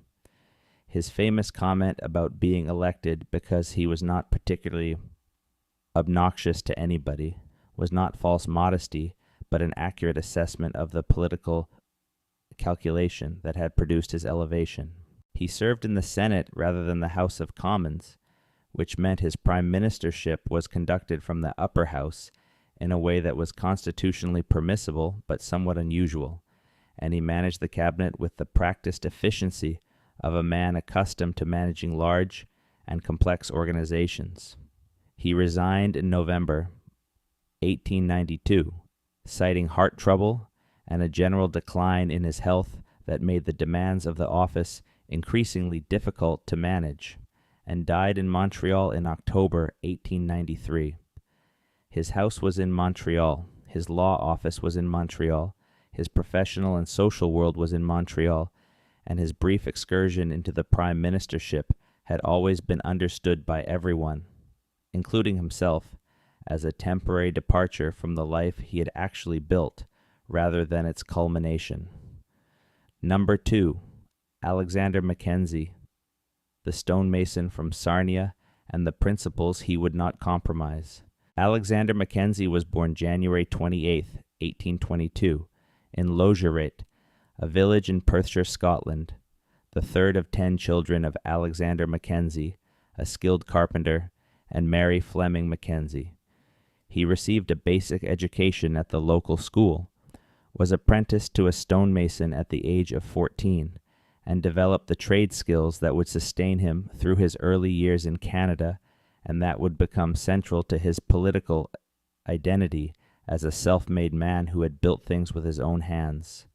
He emigrated to Canada in 1842 at the age of 20, settling eventually in Sarnia, Ontario, on the eastern shore of Lake Huron at the southern end of the lake where it feeds into the St. Clair River. He worked as a stonemason and then as a contractor, building a business that was modest but stable, and married Helen Neal in 1845. Helen's death in 1852 was a devastating blow, and he remarried in 1853, taking Jane Sim as his second wife. She would prove to be a remarkable partner through the political years that followed. He entered politics in 1861, was elected as a Liberal MP for Lambton County in Western Ontario, and rose through the Liberal opposition to the leadership in 1872, following the death of Edward Blake's predecessor. When the Pacific scandal forced Macdonald's resignation in November 1873, Mackenzie became Prime Minister without an election, taking office in November of that year, and then winning a substantial majority in January 1874. His prime ministership lasted until October 1878, when Macdonald and the Conservatives returned to power on a platform of the national policy, a high tariff protectionist agenda that Mackenzie's instinctive free trade liberalism found difficult to counter. He governed through the mid-1870s depression with a stubbornness and a fiscal rectitude that were admirable as personal qualities and perhaps insufficiently flexible as governing strategies. He never lived in anything that could be called an official residence. The concept did not yet exist in Canadian politics, and Mackenzie would have been personally uncomfortable with the idea of public money being spent on private housing for politicians in any case. He rented private accommodation in Ottawa during parliamentary sessions, returned to Sarnia when Parliament was not in session, and maintained throughout his years as Prime Minister the domestic simplicity of a man who believed that public servants should live like the people they served. After losing the 1878 election, he remained in Parliament as opposition leader until 1880, and then as a backbench MP until near the end of his life. His health declined significantly in his final years following a series of strokes, and he died in Toronto in April 1892, having been looked after during his illness by his daughter and various supporters. He was buried in Lakeview Cemetery in Sarnia, in the town that had made him, in the landscape of southwestern Ontario that remained his truest home. Number 1. John A. Macdonald, the architect of a nation who never owned a home. Sir John Alexander. Macdonald was born January 11th, 1815, in Glasgow, Scotland, the son of Hugh Macdonald, a merchant of modest means and limited commercial success, and Helen Shaw, a woman of greater practical intelligence and stronger character than her husband. The family emigrated to Kingston, Upper Canada, when John was 5 years old, and Hugh, Macdonald's business ventures in the New World were no more successful than they had been in the Old, leaving the family in a state of genteel financial insecurity that would shadow John for most of his adult life. He was educated at local schools in Kingston and the surrounding area, including the grammar school in Napanee, where he lived with relatives for a period, and he was articled to a Kingston lawyer named George Mackenzie at the age of 15, beginning his legal training before completing anything that would today be recognized as a secondary education.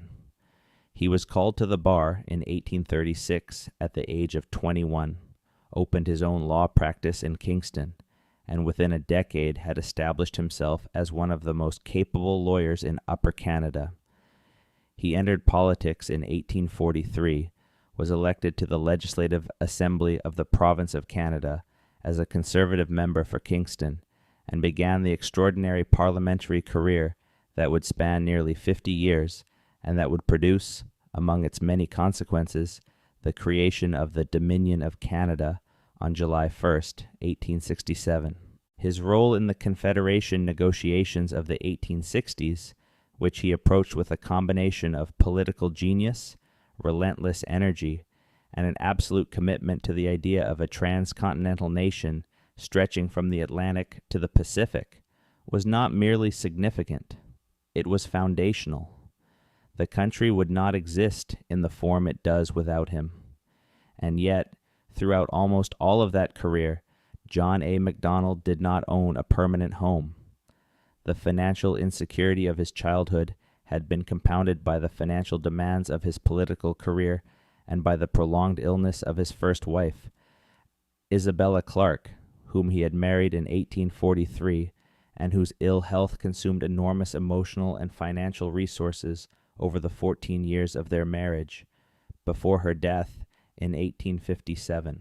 He had inherited his father's lack of commercial instinct, made investments that did not prosper, and spent money on the social and political entertainment that his position required without always having the resources that a less prominent man would have thought necessary before incurring those expenses.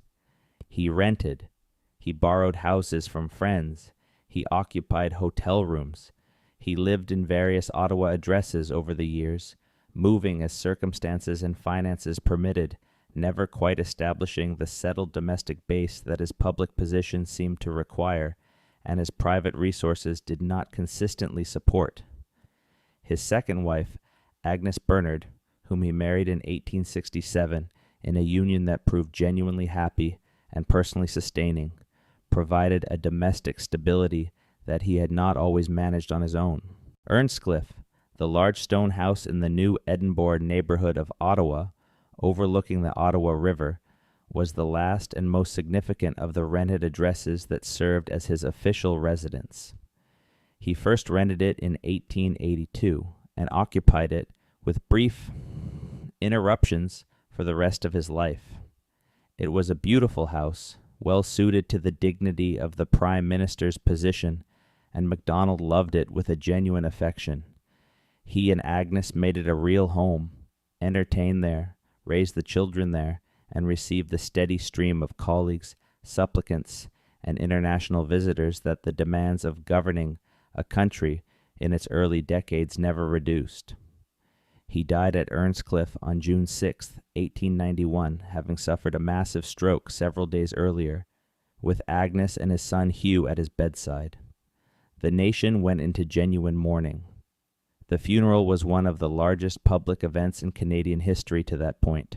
He was buried in the Cataraqui Cemetery in Kingston, in the city where his Canadian life had begun, in the province whose working communities and legal culture had shaped everything he became. Earnscliffe still stands. The British government purchased it in 1930, and it has served as the residence of the British High Commissioner to Canada ever since. It is beautifully maintained, its stone walls clean, and its grounds carefully kept, and it overlooks the same stretch of the Ottawa River that Macdonald had looked out at from his study window in the evenings when the day's political business was done. He never owned it. He never owned any of the houses that sheltered him through his decades of public service. He owned Canada in the only way that matters, the way a builder owns what he has built, not through title deeds and legal instruments, but through the fact that the thing would not exist without him. From John A. Macdonald renting the house he died in, to Justin Trudeau living in a cottage while a mansion sat empty down the road, every Canadian Prime Minister has had a complicated relationship with home. Power and place rarely align the way we imagine. The addresses change. The rivers and lakes and prairies they came from never do. That is the quiet story behind the official one. Thank you for watching. Extended reflections on each Prime Minister, on Justin Trudeau, and the housing question that defined a generation. The story of Justin Trudeau's refusal to renovate 24 Sussex Drive and his years in Rideau Cottage became, over time, something more than a simple story about a Prime Minister's living arrangements. It became a kind of national parable about the difficulty of maintaining inherited institutions when the cost of maintenance is high, the political will is low, and the symbolic weight of spending public money on a prime minister's house is enormous regardless of the genuine need. The irony was not lost on observers that a prime minister who had made housing affordability a central political commitment had himself contributed, through inaction, to the deterioration of a significant piece of Canadian heritage real estate. The debate about what to do with 24 Sussex Drive continued long after he left office, with options ranging from full renovation to demolition and replacement to conversion to another use entirely. The house remained, as of his departure, exactly what it had been when he arrived, a beautiful, historically significant building that nobody had yet been willing to fix. The Rideau Cottage years also produced a kind of domestic transparency that was new in Canadian political life. The presence of young children in the residence, photographed at Halloween and at Christmas, attending local schools, and living recognizable childhood lives in the bubble of government security, gave the public a different kind of window into prime ministerial life than the formal entertaining at 24 Sussex Drive had ever provided. The separation from Sophie, when it came, was absorbed into the public record with a kind of sad inevitability, and the children continued to grow up in Ottawa, in the city that had been their home for their entire conscious lives. Justin Trudeau's legacy as a political figure will be contested and debated for decades, but his legacy as a person who tried and failed to be both prime minister and present father in the way that he wanted to be is a more human story than most of the official record will capture. On Stephen Harper and the Quiet Life after Sussex Drive. The Harper years at 24. Sussex Drive produced one of the more interesting studies in the relationship between public persona and private reality that Canadian political history has to offer. The man who was publicly portrayed as cold, controlling, and isolated from ordinary Canadian life was, by the accounts of people who knew him personally, warm with close friends, deeply devoted to his children, and possessed of a genuine intellectual curiosity that the demands of political performance regularly forced him to conceal. His hockey book, written during his years in office and published after he left, was a genuine contribution to Canadian sports history and revealed a mind that was happiest when engaging with the material in its own terms, rather than performing engagement for an audience. Laureen Harper's work with various charitable causes, including her strong support for programs serving vulnerable youth and her engagement with the Canadian Armed Forces community, gave the Harper years at 24 Sussex Drive a dimension of genuine social contribution that was sometimes overshadowed by the political warfare of the era. She is, by any measure, one of the more interesting political spouses in recent Canadian history, and her post-prime ministerial life, which has taken her in independent directions, reflects the full dimensionality of a person who was more than her husband's support staff. Calgary remains the spiritual home of both Harpers in ways that Ottawa never became, and the Prairie City's continued dominance of conservative federal politics is in some ways the political legacy that Stephen Harper built, and that survives his time in office more robustly than many of his specific policy achievements. On Paul Martin and the ships that followed him everywhere. The question of Canada. Steamship lines never entirely left Paul Martin during his time in government. The company, which he had sold to a family trust before entering politics in an arrangement that was legally appropriate but politically complicated, operated fleets of vessels that transported cargo on the Great Lakes, the St. Lawrence, and internationally, and the ongoing debates about the corporate structure of the trust and its offshore elements became a recurring political irritant throughout his years in office. Martin was never found to have done anything improper, and the arrangement had been reviewed and approved by the ethics commissioner. But the perception of conflict, however unfounded, was a manageable problem that occasionally became an unmanageable one. His genuine passions were international development and indigenous reconciliation, and these commitments, pursued through his post-political work with the Martin Aboriginal Education Initiative and various international poverty reduction programs, represent perhaps his most durable legacy. The Kelowna Accord of November 2005, a comprehensive agreement with Indigenous leaders that committed billions of dollars to improving Indigenous health, education, and economic outcomes, was signed just months before his government fell and was not implemented by the Harper government that followed. Its terms became a reference point for subsequent generations of Indigenous advocates and policymakers, and Martin continued to champion its goals, long after the political moment that produced it had passed. The shores of Harrington Lake, where he had done some of his clearest thinking in the brief window of his prime ministership, remained in his memory as one of the places where he had felt most capable of seeing the larger picture. On Jean Chrétien and the durability of Shawinigan values. Jean Chrétien governed Canada through a period of remarkable fiscal transformation. He inherited a federal deficit of over $40 billion in 1993, and working with Finance Minister Paul Martin, oversaw the elimination of that deficit by 1997, the first balanced federal budget in decades. The cuts that achieved this were painful. Social programs were reduced, transfers to provinces were slashed, the healthcare system suffered damage that took years to repair. But the structural transformation of federal finances that resulted from those years was genuine and durable, and by the end of the decade, Canada had moved from running the worst fiscal position among G7 countries to one of the best. Through all of this, the Shawinigan House and the Shawinigan connections remained. Chrétien's ability to speak with apparent authenticity to working-class concerns, to the sense that government ought to serve ordinary people rather than corporate interests or ideological abstractions, was not simply a political performance.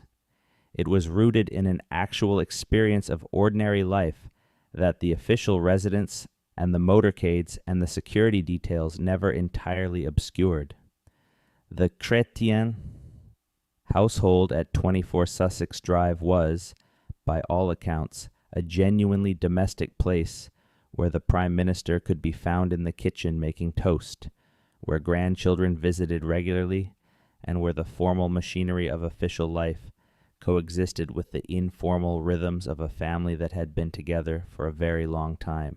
Aline Chrétien's death in February 2020 removed the person who had been most central to Jean's private world, and his public reflections on her loss were among the most genuinely moving things he had ever said publicly. On Kim Campbell and the lessons of a short tenure. Kim Campbell's 19 weeks as Prime Minister have been analyzed extensively by political scientists and commentators trying to understand both the specific factors that produced the Conservatives' catastrophic 1993 defeat and the broader questions about women's leadership, electoral timing, and inherited political liability that the election raised. The conclusions of these analyses have generally been sympathetic to Campbell personally, while unsparing about the structural factors that made her position essentially impossible.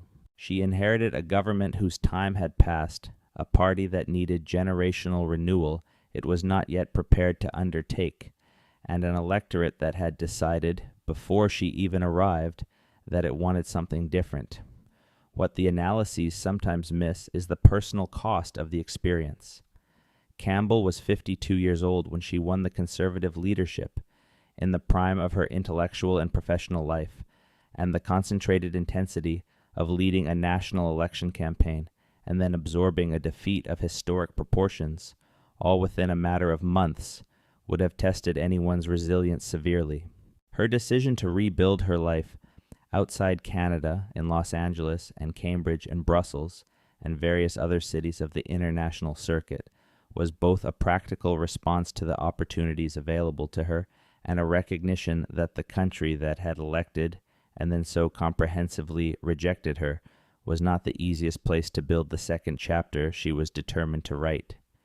She built that chapter with considerable success, and the woman who gave the Conservatives 2 seats in 1993 became, in her later career, a genuinely respected voice on questions of democratic governance and women's leadership at the international level. On Brian Mulroney and the Rehabilitation of a Legacy. The renovation of Brian Mulroney's historical reputation that began in the years after his death in February 2024 drew on reassessments that had been building gradually for 2 decades.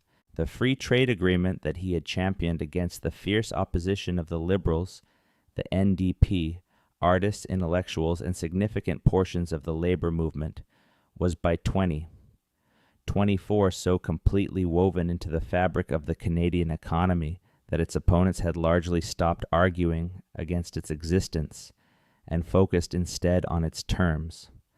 The acid rain agreement with the United States, negotiated over years of difficult diplomacy, had produced measurable improvements in the health of eastern Canadian forests and lakes.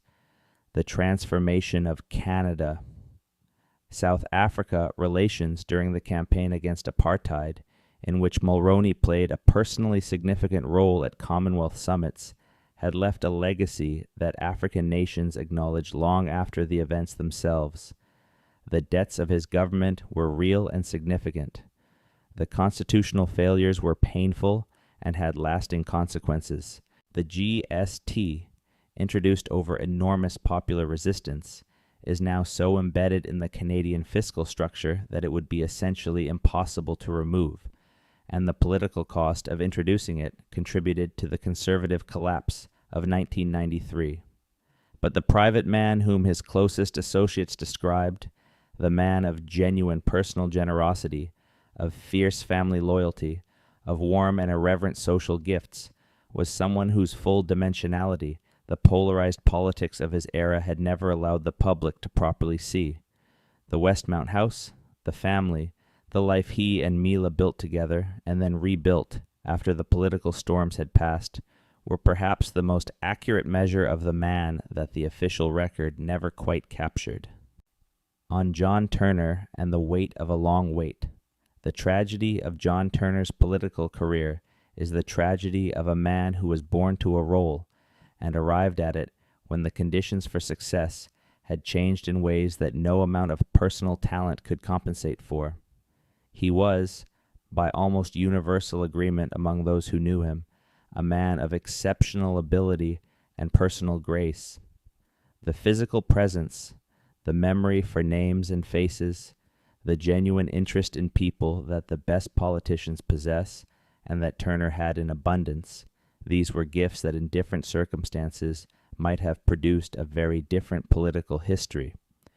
But circumstances are not infinitely malleable, and Turner arrived at the Liberal leadership in 1984 at a moment when the party he inherited was exhausted. The electorate was ready for change, and the specific episode of the patronage appointments had given his opponent a weapon that he could not defend against. The Toronto he returned to after leaving the leadership in 1990 was in many ways the city that had sustained him through the long wait. The corporate world of Bay Street, where his intelligence and connections were valued. The Rosedale social world, where old money and professional distinction created a context in which his qualities were recognized and respected. He was happy in that world in a way that politics, with its unrelenting demands and its indifference to private merit, had never quite allowed him to be. His later years were characterized by the gradual acceptance that a career of genuine achievement had been overshadowed in the public memory by the defeats and the near misses, and that his role in Canadian history was one of the supporting cast rather than the lead, however well he had played his part. Bézin. On Joe Clark and the long view of a short prime ministership. Joe Clark's 9 months as prime minister have been reassessed substantially over the decades since his departure from 24 Sussex Drive. At the time, the government's fall on the budget vote was almost universally described as a failure of political management, an elementary error by an inexperienced government that had not done the basic parliamentary arithmetic before presenting a budget on which it staked its survival.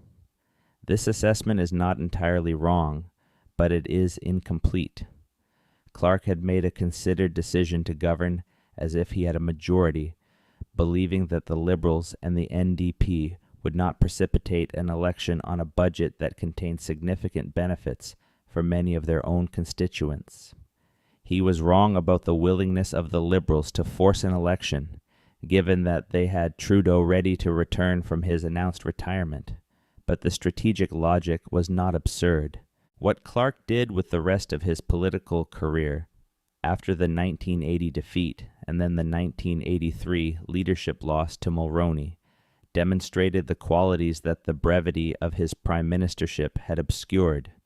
His tenure as Secretary of State for External Affairs under Mulroney was widely regarded as one of the more successful performances of that portfolio in the modern era. His efforts toward a post-apartheid settlement in southern Africa, his management of Canada's response to the end of the Cold War, and his contributions to the constitutional negotiations of the early 1990s showed a politician of genuine depth and range whose talents were better suited to the diplomatic and collaborative dimensions of public service than to the partisan combat of electoral politics. The house in High River, the small-town Alberta values, the commitment to a conservatism that could accommodate difference, these remained constant throughout a career that lasted far longer and achieved far more than the 9 months at Sussex Drive would suggest.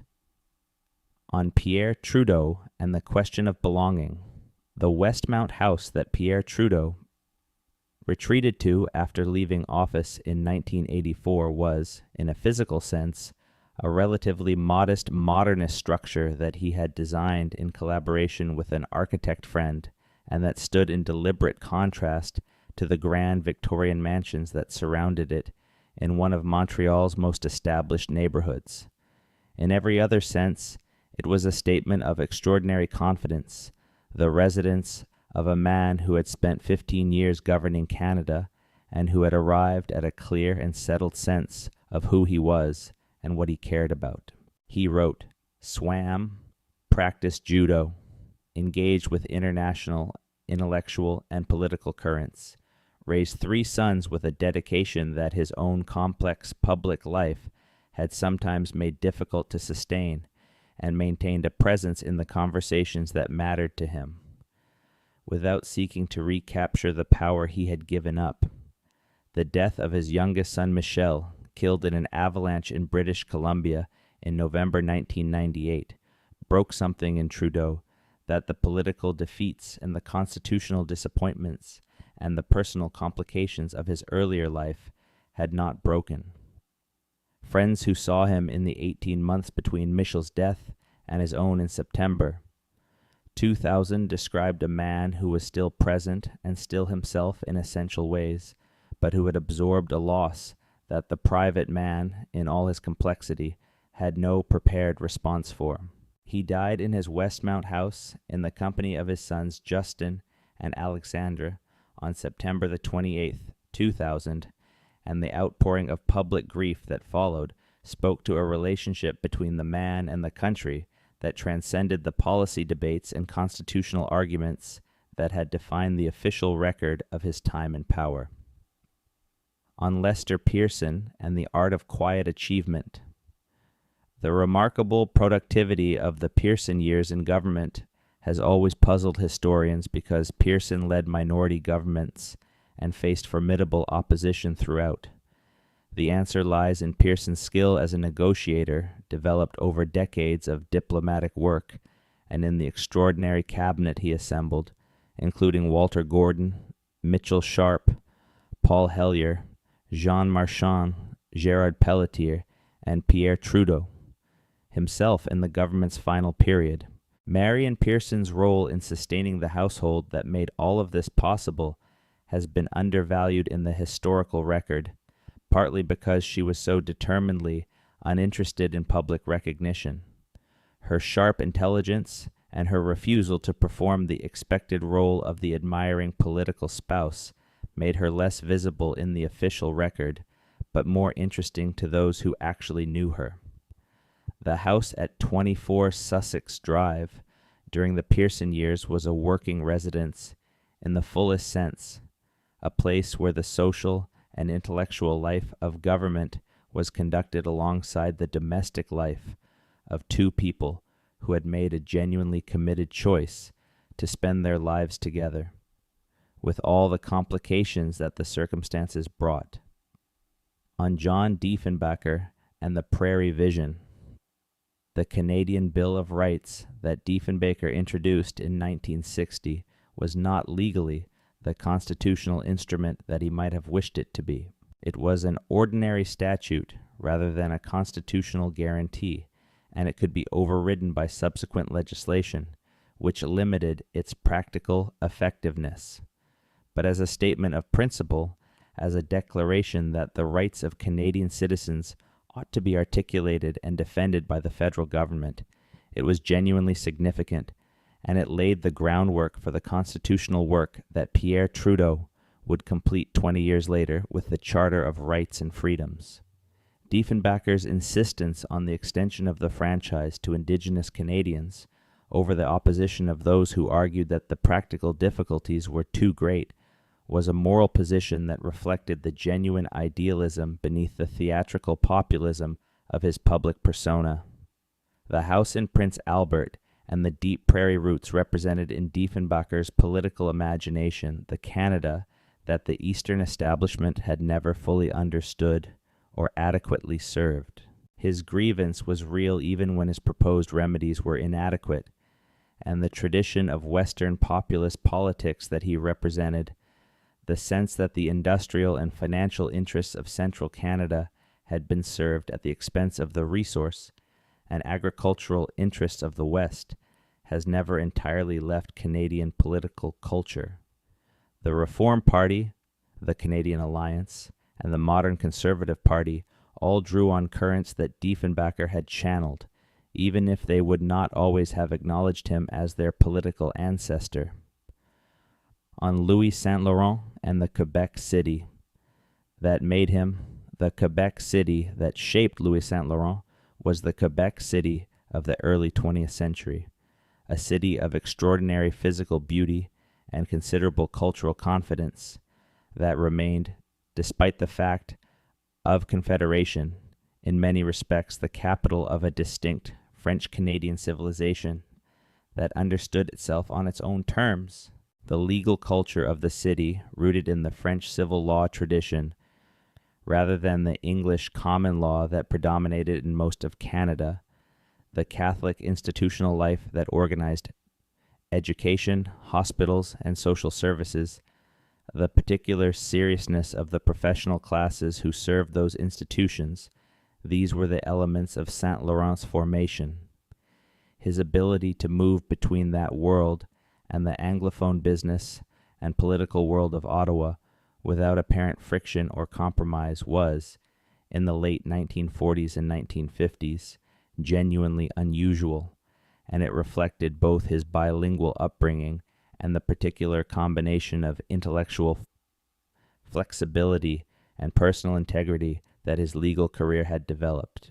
He governed Canada with a quiet competence that sometimes made him difficult to write about, because the absence of drama is hard to narrate, but the social contract that he helped build, the pension system, the universal health care foundations, the infrastructure investments, the constitutional arrangements that gave provinces more control over their own affairs, endured for decades as the framework within which Canadians organized their collective life.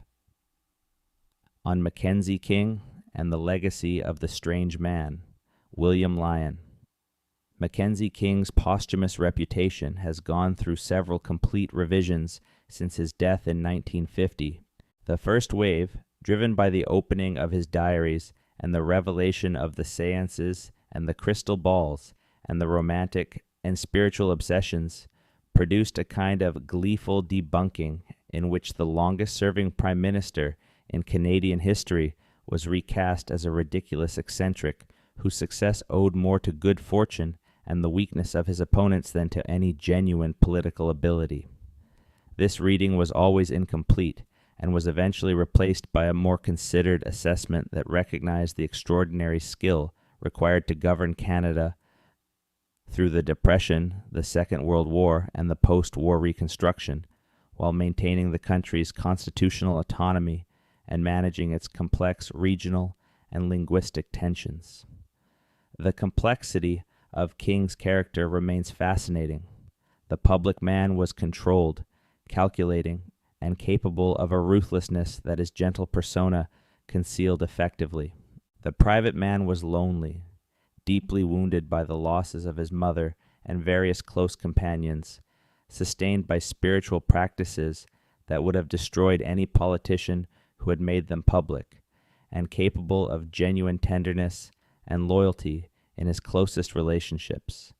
The combination produced, in the end, a man who served his country extraordinarily well for 21 years, and who left behind, in Kingsmere and its fabricated ruins, the most honest monument to his complicated inner life that any Canadian Prime Minister has ever inadvertently created. On R.B.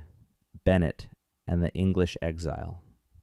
The decision that R.B. Bennett made after leaving the Prime Ministership in 1935 to retire to England rather than to remain in Canada and build a post-political life in the country he had served has puzzled historians and political biographers ever since.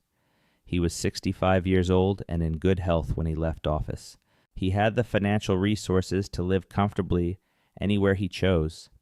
His connections in Canadian business and legal circles were extensive. And yet, he chose Surrey, and he stayed in Surrey, and he never returned to Canada to live. The most persuasive explanation is that Bennett had never entirely felt that Canada was his home, in the way that the country needed a prime minister to feel it was home. He was a New Brunswicker by birth and a Calgarian by adult adoption, and neither identity had the depth or the emotional resonance of the British cultural inheritance that he had always experienced as primary. His elevation to the peerage was not, for him, an affectation or a colonial vanity. It was a recognition by the country and the civilization that he actually felt himself to belong to, and he accepted it with genuine gratitude. The irony of his emigration, that the man who had been the most insistently nationalist prime minister of his era, who had raised tariffs specifically to protect Canadian industry from American competition, ended his days as a British peer in the Surrey countryside, is one of the more revealing ironies in the history of Canadian conservatism. On Mackenzie Bowell and the newspaper that outlasted the Prime Minister. The Belleville Intelligencer that Mackenzie Bowell had built into the leading newspaper of Eastern Ontario continued to publish long after his death in 1917, a tangible institutional legacy that outlasted the political dramas of his brief prime ministership. Newspapers were the primary medium of political communication in the era that produced Bowell, and a newspaper publisher was a figure of genuine local power, capable of shaping public opinion in a county or a region in ways that translated directly into political influence. Bowell had understood this from the beginning of his career and had used it accordingly, building the Intelligencer into a vehicle for his political ambitions while also making it a genuinely useful community newspaper that its readers valued for reasons that had nothing to do with its owner's federal political career. The Nest of Traitors episode has been somewhat unfair to Bowell's overall record. He served his country in various capacities for decades, brought genuine industry and organizational ability to his cabinet roles, and was, in the long perspective of history, unlucky in the timing of his elevation to the prime ministership, more than he was personally inadequate for the role. A man of his abilities and experience, leading a government that was not consumed by the Manitoba schools question and not abandoned by half his cabinet, might have managed a competent and uncontroversial tenure. He was dealt very poor cards at the most important moment of his political career, and the hand he played with them was not the best possible, but was not as catastrophically bad as the nest of traitors legend suggests. On Alexander Mackenzie and the stonemason's pride. The physical labor of Alexander Mackenzie's early years, the years of lifting and shaping stone and building structures with his hands, gave him a relationship to work and material reality that most of his parliamentary colleagues lacked. He understood what it cost to build something, and understood the relationship between honest labor and honest wages. And this understanding, which was not abstract or theoretical, but was grounded in actual experience, gave his political positions on labor, on public expenditure, and on the relationship between citizens and their government a credibility that more genteel politicians could not quite match. His principled refusal to use the patronage system as aggressively as his opponents expected was not political naivety. It was a conscious choice rooted in the conviction that public office was a trust rather than a prize, and that government resources belonged to the people. This cost him politically, but left him personally untainted by the kinds of allegations that had destroyed Macdonald's first government. He was, in the fullest sense of the phrase, an honest politician,